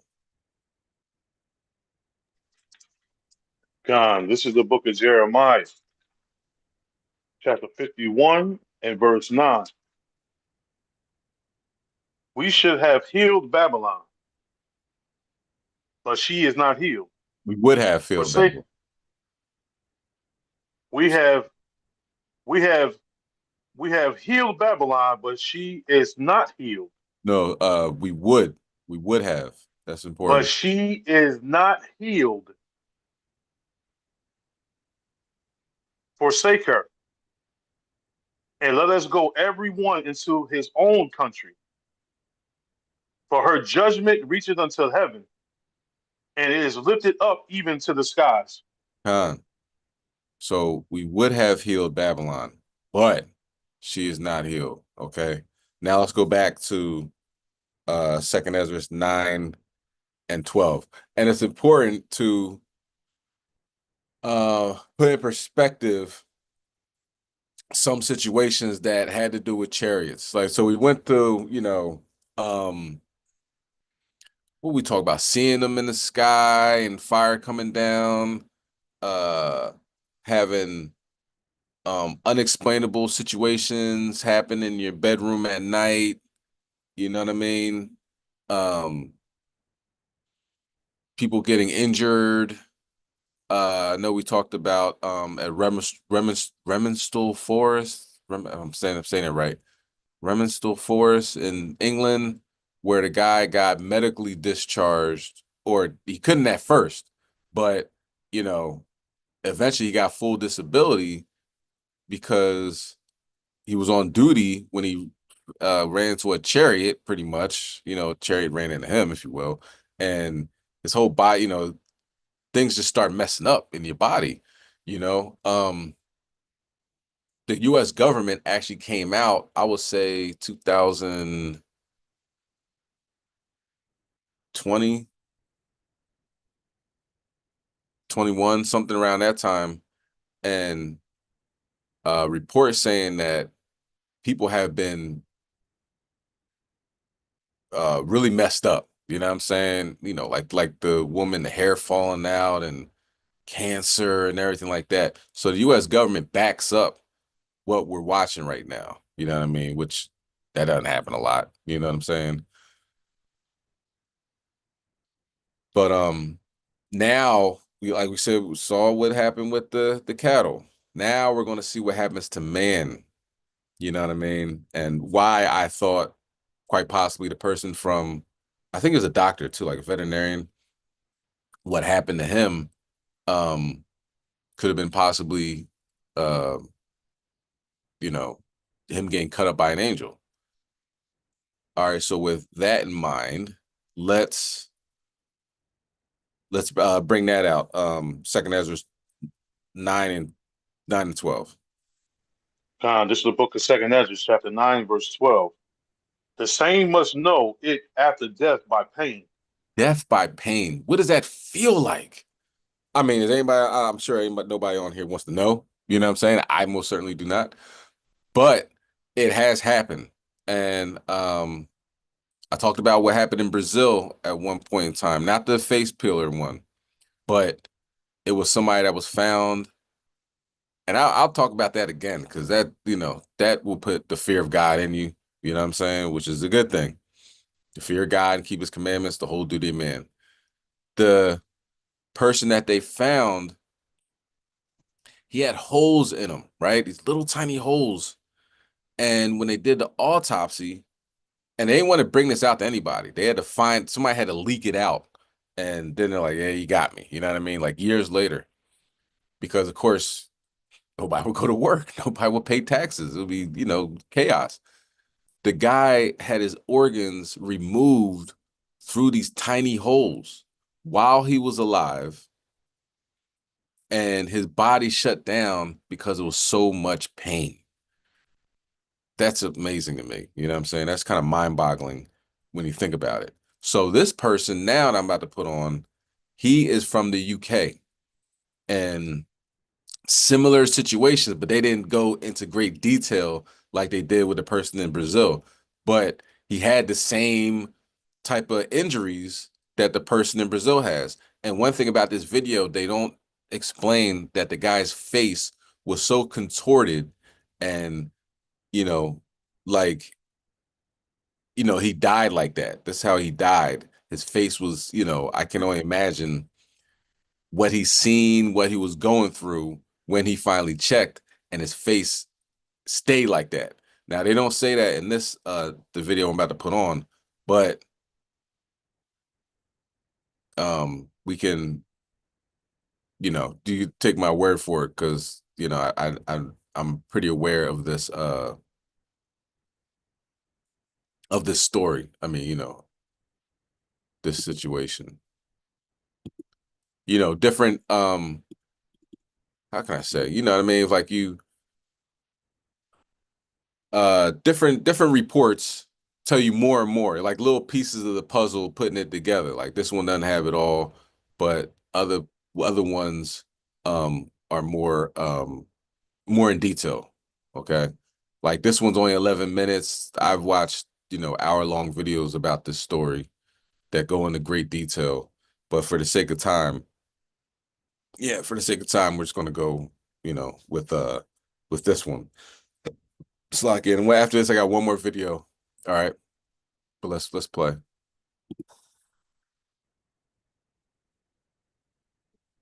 Meet Alan Godfrey, a British police officer in the West Yorkshire Metropolitan Police Force. Alan, born and raised in this working-class neighborhood near the moors, is married and the father of 2 children. He has been commended twice for his investigative work in cases of sudden and mysterious deaths. Alan is proud to be a policeman and proud of his accomplishments. His story began 14 years ago, when Alan was looking for 3 men suspected of brutally assaulting someone the night before. Headquarters, this is PC Godfrey. I've located the 3 suspects outside a pub. It's called the Carpenter Arms. I'm going to take them into custody. Send backup.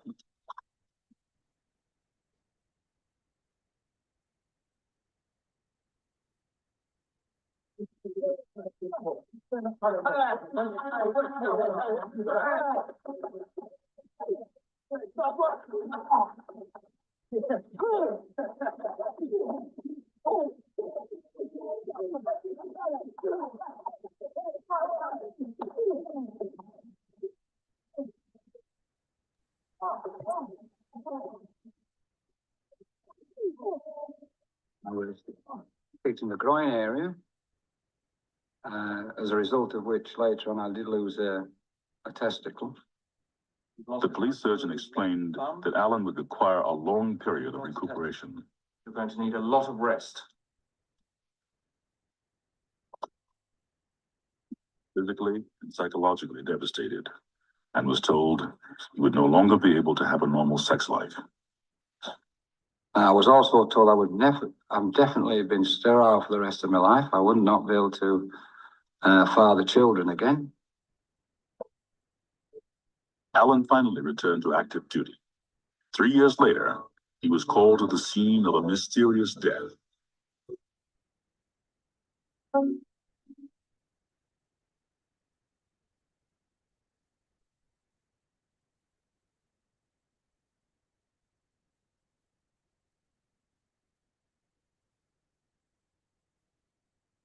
Looks like we got a murder on our hands.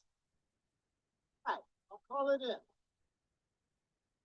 What was strange about the guy was he was wearing a top coat, but he wasn't wearing a shirt. He was wearing a string vest, you know. His jacket had been fastened unevenly at the top here. His trousers and the fly was undone on the trousers. His shoes appeared that he hadn't put them on himself. They hadn't been tied properly. At 10 a.m., the body was not there, according to the owner of the coal yard. An off-duty officer had been present at 1:30 p.m. and found nothing unusual. Later that afternoon, the body was discovered, and subsequent tests proved he had been dead for at least 8 hours. So the question remained, where had he died, and how did he get to the top of the coal pile?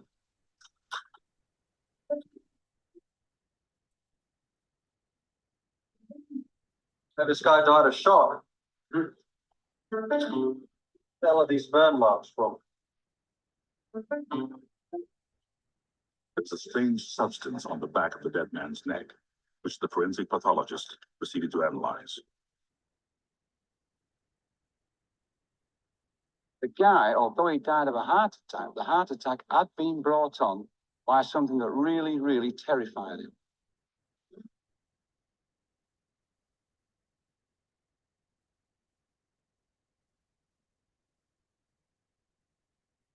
The victim was identified as Zygmunt Adamski.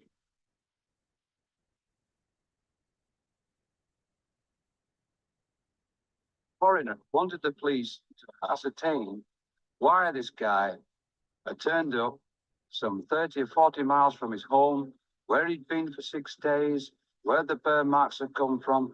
More importantly, what was the substance that had been applied to the guy's wound at the back of the neck? Because the substance could not be identified as anything known on Earth. The police were further baffled. There were no footprints leading to where the body was found.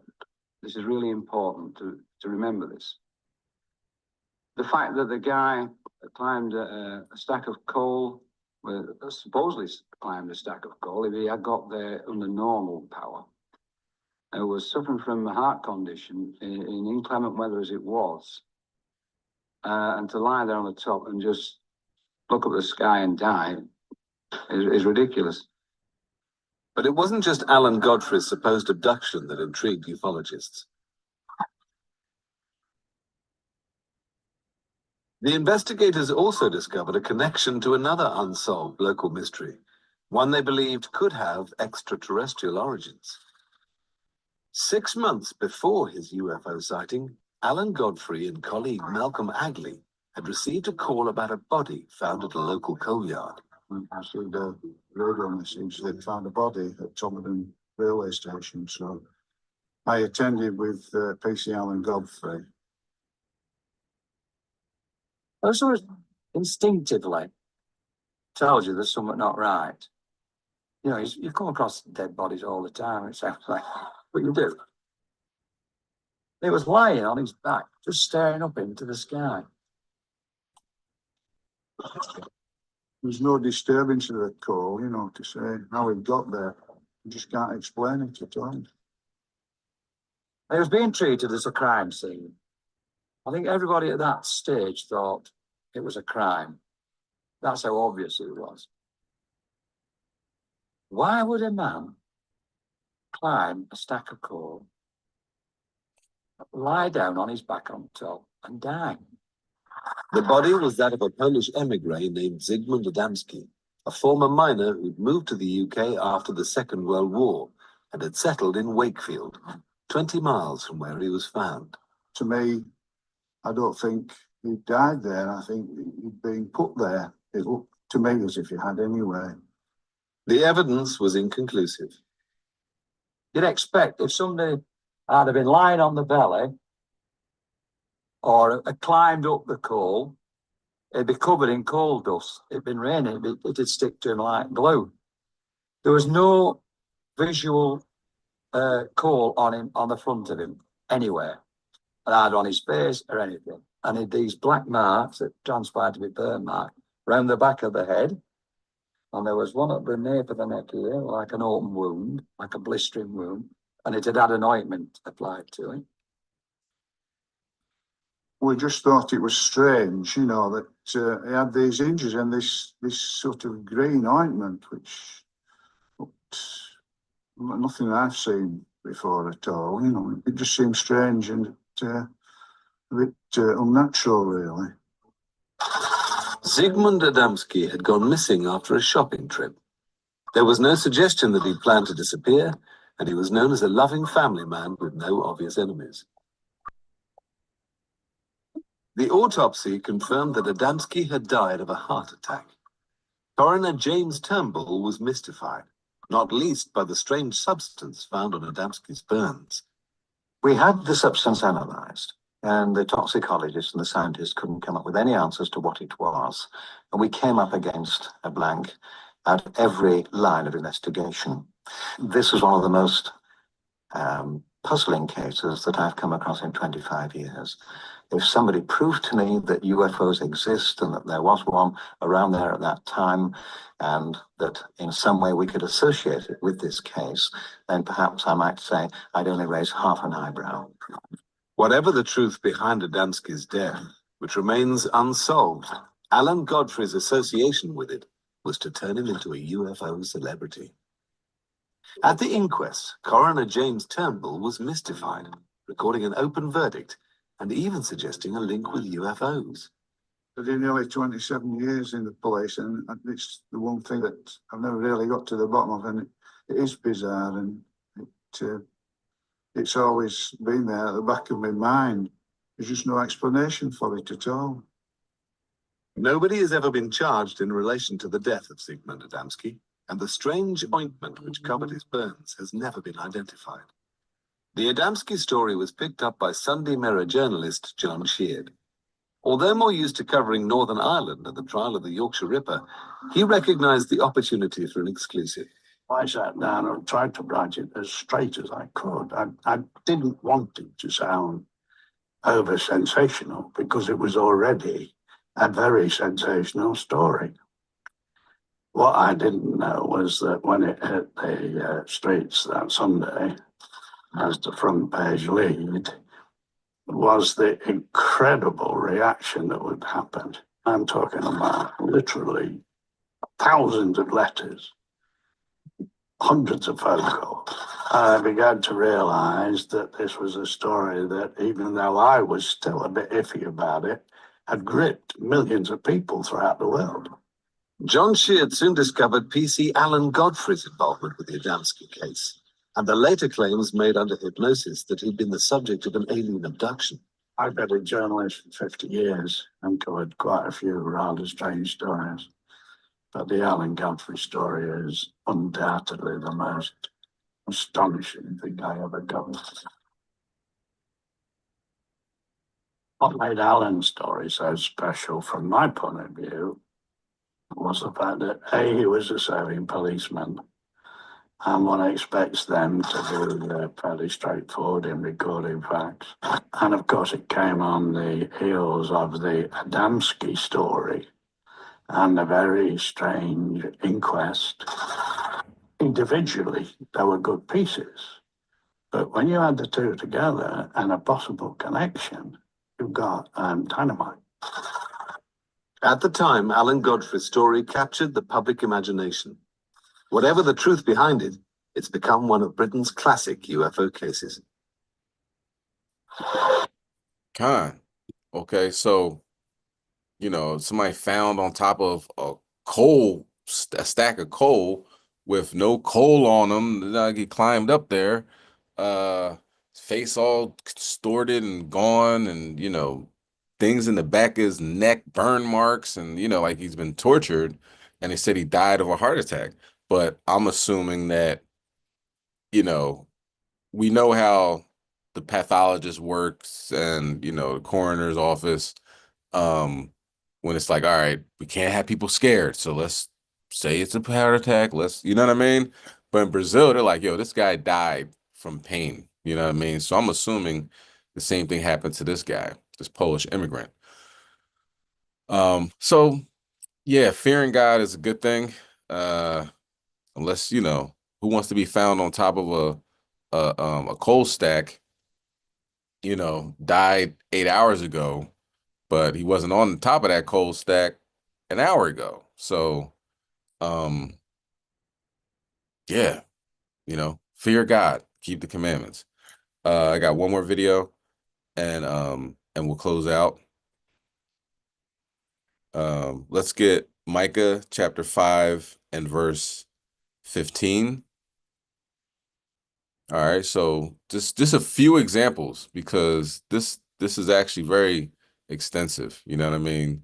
When we hear about what they call alien abductions, we normally, you know, we see Esau, and he's sitting there eating his jelly sandwich on top of his you know, in his trailer park, and saying, I seen them, they came and got me, and they did all these tests on me, and then they put an anal probe in me, and I was walking with them, and da-da-da, and you're like, all right, you know, real that's far out. Or she saws, like, and they put a baby in me, and then they took the baby out 3 months later, and the doctor said I'm no longer pregnant, and then I seen the alien hybrid baby, and I wanted to hug it, and they said no, and I cried, and you're like, man, this is far out. But the truth is stranger than fiction. All right, let's bring that out. And then the next video, I think Esau finds God. Like, she discovered Jesus after this. We watched the whole video. I was going to play just a part of it, but we watched the whole thing where she said, I found Jesus. You know what I mean? Yeah, I'm sure you did. Let's go to Micah chapter 5 and verse 15. This is the book of Micah, chapter 5 and verse 15. And I will execute vengeance and anger and fury upon the heathen, such as they have not heard. Like, far beyond our realm of comprehension. Okay, so this is the last video, and then we'll close out.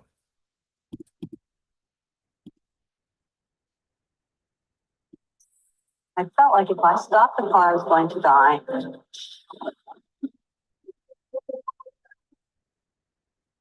It was 1970, nearly 30 years ago, and Terry Matthews was living in Paris, Illinois, when her abduction story begins. It was the most ordinary of days, but this trip so long ago would change her life forever. remember looking out the car window and seeing the sun going down to my right. And it made everything red and green. All the colors were extremely vibrant. And the next thing I knew, I was in the middle of a horrible rainstorm. It was black out, so dark and rainy that I couldn't see the front of my car. And the car was being pulled off the road. So I butted the wheels up against the berm of the road. It was a 2-lane road up there, and I was terrified. Next thing I knew, the rain was almost stopping. And I didn't notice what time it was. When I got home, I walked in the door and my husband was yelling at me, "It's 9:45, where have you been?" And I was very confused and, of course, feeling like I had lost my mind. I mean, here I was, over 2 hours missing and didn't know why. Since that first experience, Terry Matthews has collected conscious memories of many other incomprehensible occurrences. Her journal is filled with horrifying nightmares, missing time, inexplicable scars, and UFO sightings. Terry always suspected that she might be an abductee, but didn't realize that the night of the freak storm was her link to the abduction experience until she contacted abduction expert David Jacobs. Most abductees who come to me have what I call an epiphanic event. They have something that is a major triggering event, something that happened, that they remember and they know, and they want to find out what it was. And Terry had this event where she felt she was caught in a tornado of all things for a couple of hours. Once I contacted him, he was very, very careful to warn me that if I looked at this, it would change my life forever. Terry says she felt compelled to pursue the truth and agreed to a series of hypnosis sessions. The sessions started to unravel the mysteries that surrounded that drive 30 years ago. Under hypnosis, in research, I discovered that it was an abduction. All I knew was that I was being pulled off the road and I didn't understand why. Under hypnosis, when I looked at this event, I stopped the car. I looked over and I saw this huge crab hanging over both sides of the road, just sitting there. And I was watching this thing. It was kind of a blunt silver gray. And I saw 6 beings coming near the car, coming toward me. They were gray, large black eyes. I was just stunned. I was panicked and I was screaming inside my head because I wanted to get away, but I couldn't scream out loud. It was very frightening. I was terrified.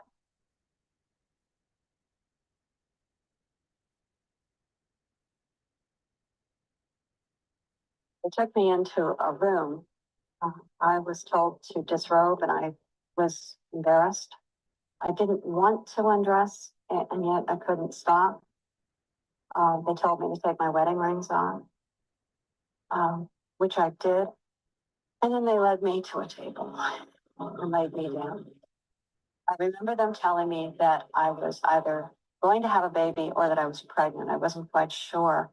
But what they had done was remove a fetus from me and implanted another, which was really emotionally hard for me. Oftentimes people have fetuses implanted in them. They have fetuses removed from them. And so the purposes of it, we feel, are the production and manufacture of these hybrid babies, these hybrid beings. They've gone in with needles through my abdomen. They have gone in through the vagina and taken out small, what looked like fetuses that couldn't possibly survive. More and more memories of her past abductions resurfaced through hypnosis. Terry became so terrified that for a year and a half, she videotaped herself every night while she was sleeping. She believes that this practice has kept more abductions from occurring, but dealing with the past is an ongoing process. I have witnessed all of my children at different times being abducted. I can see my daughter being violated. I can see my sons being led, knowing what they're going to have to endure. It is exceedingly traumatic. This is a phenomenon that is intergenerational. That is to say, if the mother or the father were abducted, the children are probably going to be abductees, from what we can tell. And so we get families of abductees, and that is the rule as opposed to the exception. Terry has agreed to undergo a particularly difficult regression because this one will probe the genetic agenda of her abductors. I want to take you back to an event that happened to you when you were around 22 years old in about 1970. You were in a car driving near Paris, Illinois. Just feels very peaceful. So you're feeling very nice. The regression that we did with Terry was over an event that happened to her some years ago that we had already done a regression on almost 3 years ago. And she actually remembered a few other minor details of it that we didn't know before. It's a woman. You know, a human woman. She doesn't look normal. Her eyes are big. Her. She's a hybrid. I know what she is now. She looks strange to me. She looks angry. She has a baby. And I look down and I'm holding the baby. She must have put it in my arms. The baby looked human, although it looked emaciated, like it hadn't eaten well. It was slightly human pink, but mostly gray. It had a face like a human, except the eyes were very large. And despite the fact that the baby was maybe 1 or 2 months old, wrapped in a blanket, and it was handed to me to hold, its eyes were more wise than that of a regular infant. They curl in to be held. This hybrid baby did not. It continued to stare at me. Well, when you were holding the baby, did they want you to hold the baby in any particular way? I felt milk leaving my body. What happens next? I don't want her to, but she's taking the baby away. When they took the baby that she was feeding away, she wanted to follow this woman who had the baby. It was a very traumatic thing. They told me it was mine, and I didn't believe them at the time. But I kept feeling the loss of it. When the adult hybrid woman took it out of my arms, I cried. At least I wanted to cry. I wasn't able to cry. The grief was so deep in me. And I never completely understood that.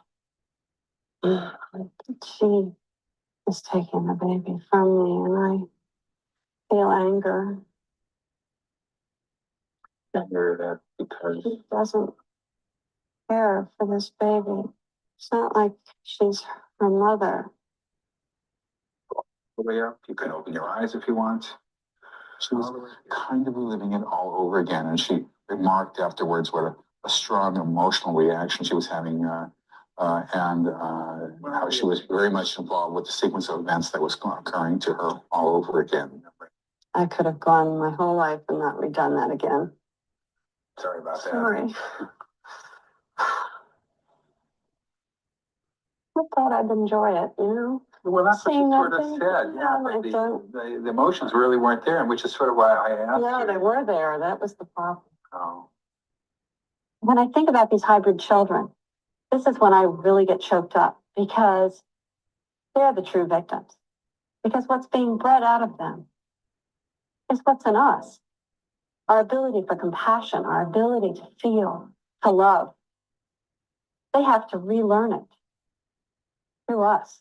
Terry Matthews is now leading as normal and as good a life as she has probably ever led, and is happier now than I've ever seen her, and is getting on with her life, even though she is absolutely and positively an abductee. Okay, this was I think it was a different one where she saw found Jesus, but we're good there. So that is the lesson. Fear God and keep the commandments. It's the whole duty of man. Okay. All right, let's close out in prayer. So you want to anoint your head with oil. I'm going to do the Shemai and anointing prayer afterward. Ak, you want to say the Lord's Prayer? Khan.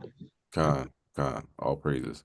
All right, so you want to anoint your head with oil and give you a little bit of time to do that, and can face the east, and we will close out in prayer. So I give it like solid 30 seconds before you start praying.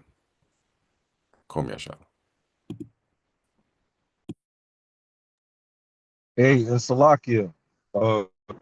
Just to remind everybody, Elder Zabak is getting on to give the announcements on the Passover. Shalom, can you hear me?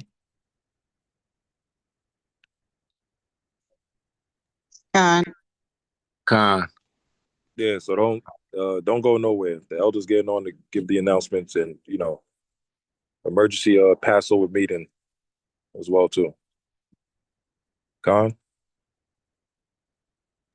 Khan.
Salakia. I'll be good, King.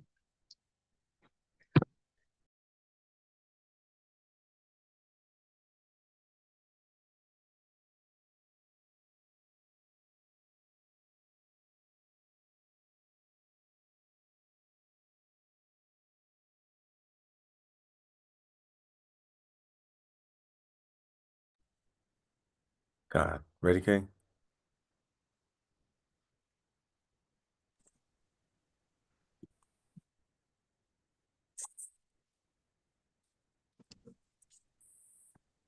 Gone. All right, all face Jerusalem or the east. I bring out the Lord prayers and Paleo Hebrew.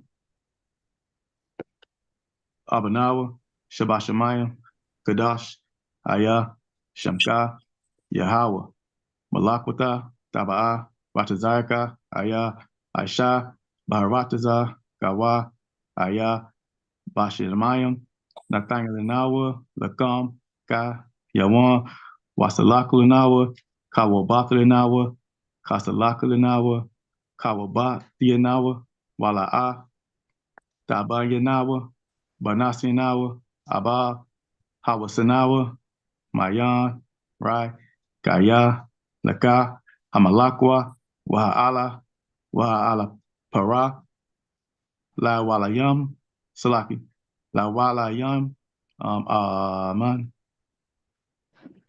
all praise.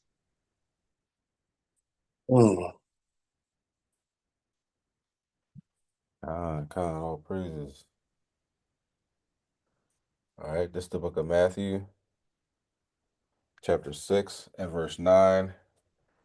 After this manner, therefore pray ye, Our Father, which art in heaven, hallowed be thy name. Thy kingdom come, thy will be done in earth as it is in heaven.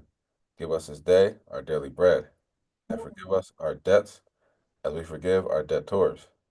And lead us not into temptation, but deliver us from evil. For thine is the kingdom, and the power, and the glory forever. Amen. Shemai Yasharallah Yahweh Allah Haynawa Yahweh Shemai Yasharallah Yahweh Allah Haynawa Yahweh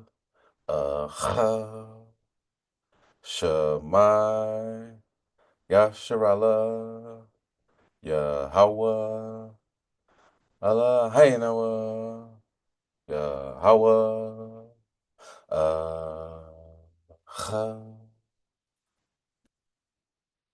Hear, O Israel, Yahweh, our power is one. Deuteronomy 6, verse 4. Creole of Israel, hallelujah, hallelujah, hallelujah. Anointing prayer.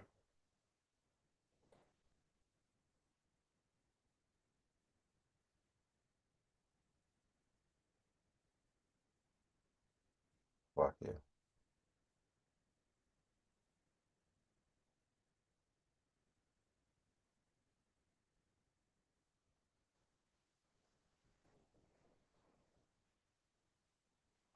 Yabaraki Yahweh, Shamarkar, Ay Yahweh, Pun Yahweh, Anyakar, Hanyakar, Yasha'al Yahweh, Pun Yahweh, Anyakar, Shemnakar, Shalom, Yahweh, Ba'ashem, Hamashiach, Yahweh Shai, Babakashar, Shemai, Nawa, Aida, Shalak, Micah Allah, Elohim, La, Shemaiah, Barak, Rapar, Izar, Magun, Kazak, Ataziyar, Bawa,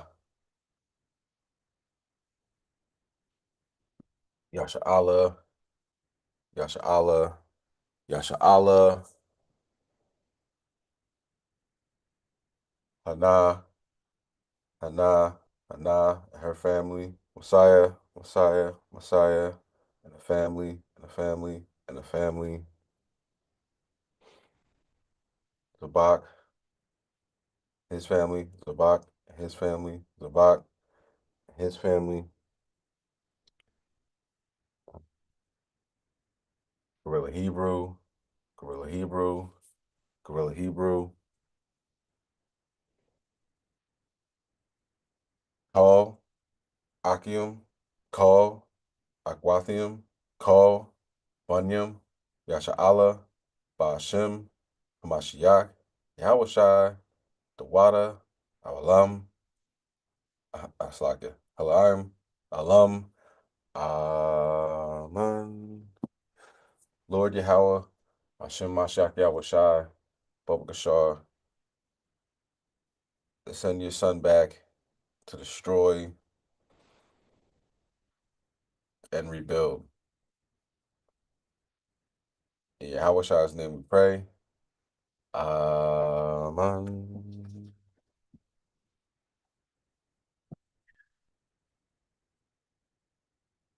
Kom Yashala. All praises. So that is the lesson. Anybody that's on YouTube, Bubba Gashar, come on the Zoom now. The elder is going to give announcements. So switch over now, and we'll see you on the Zoom. Kom Yashala. Shalom.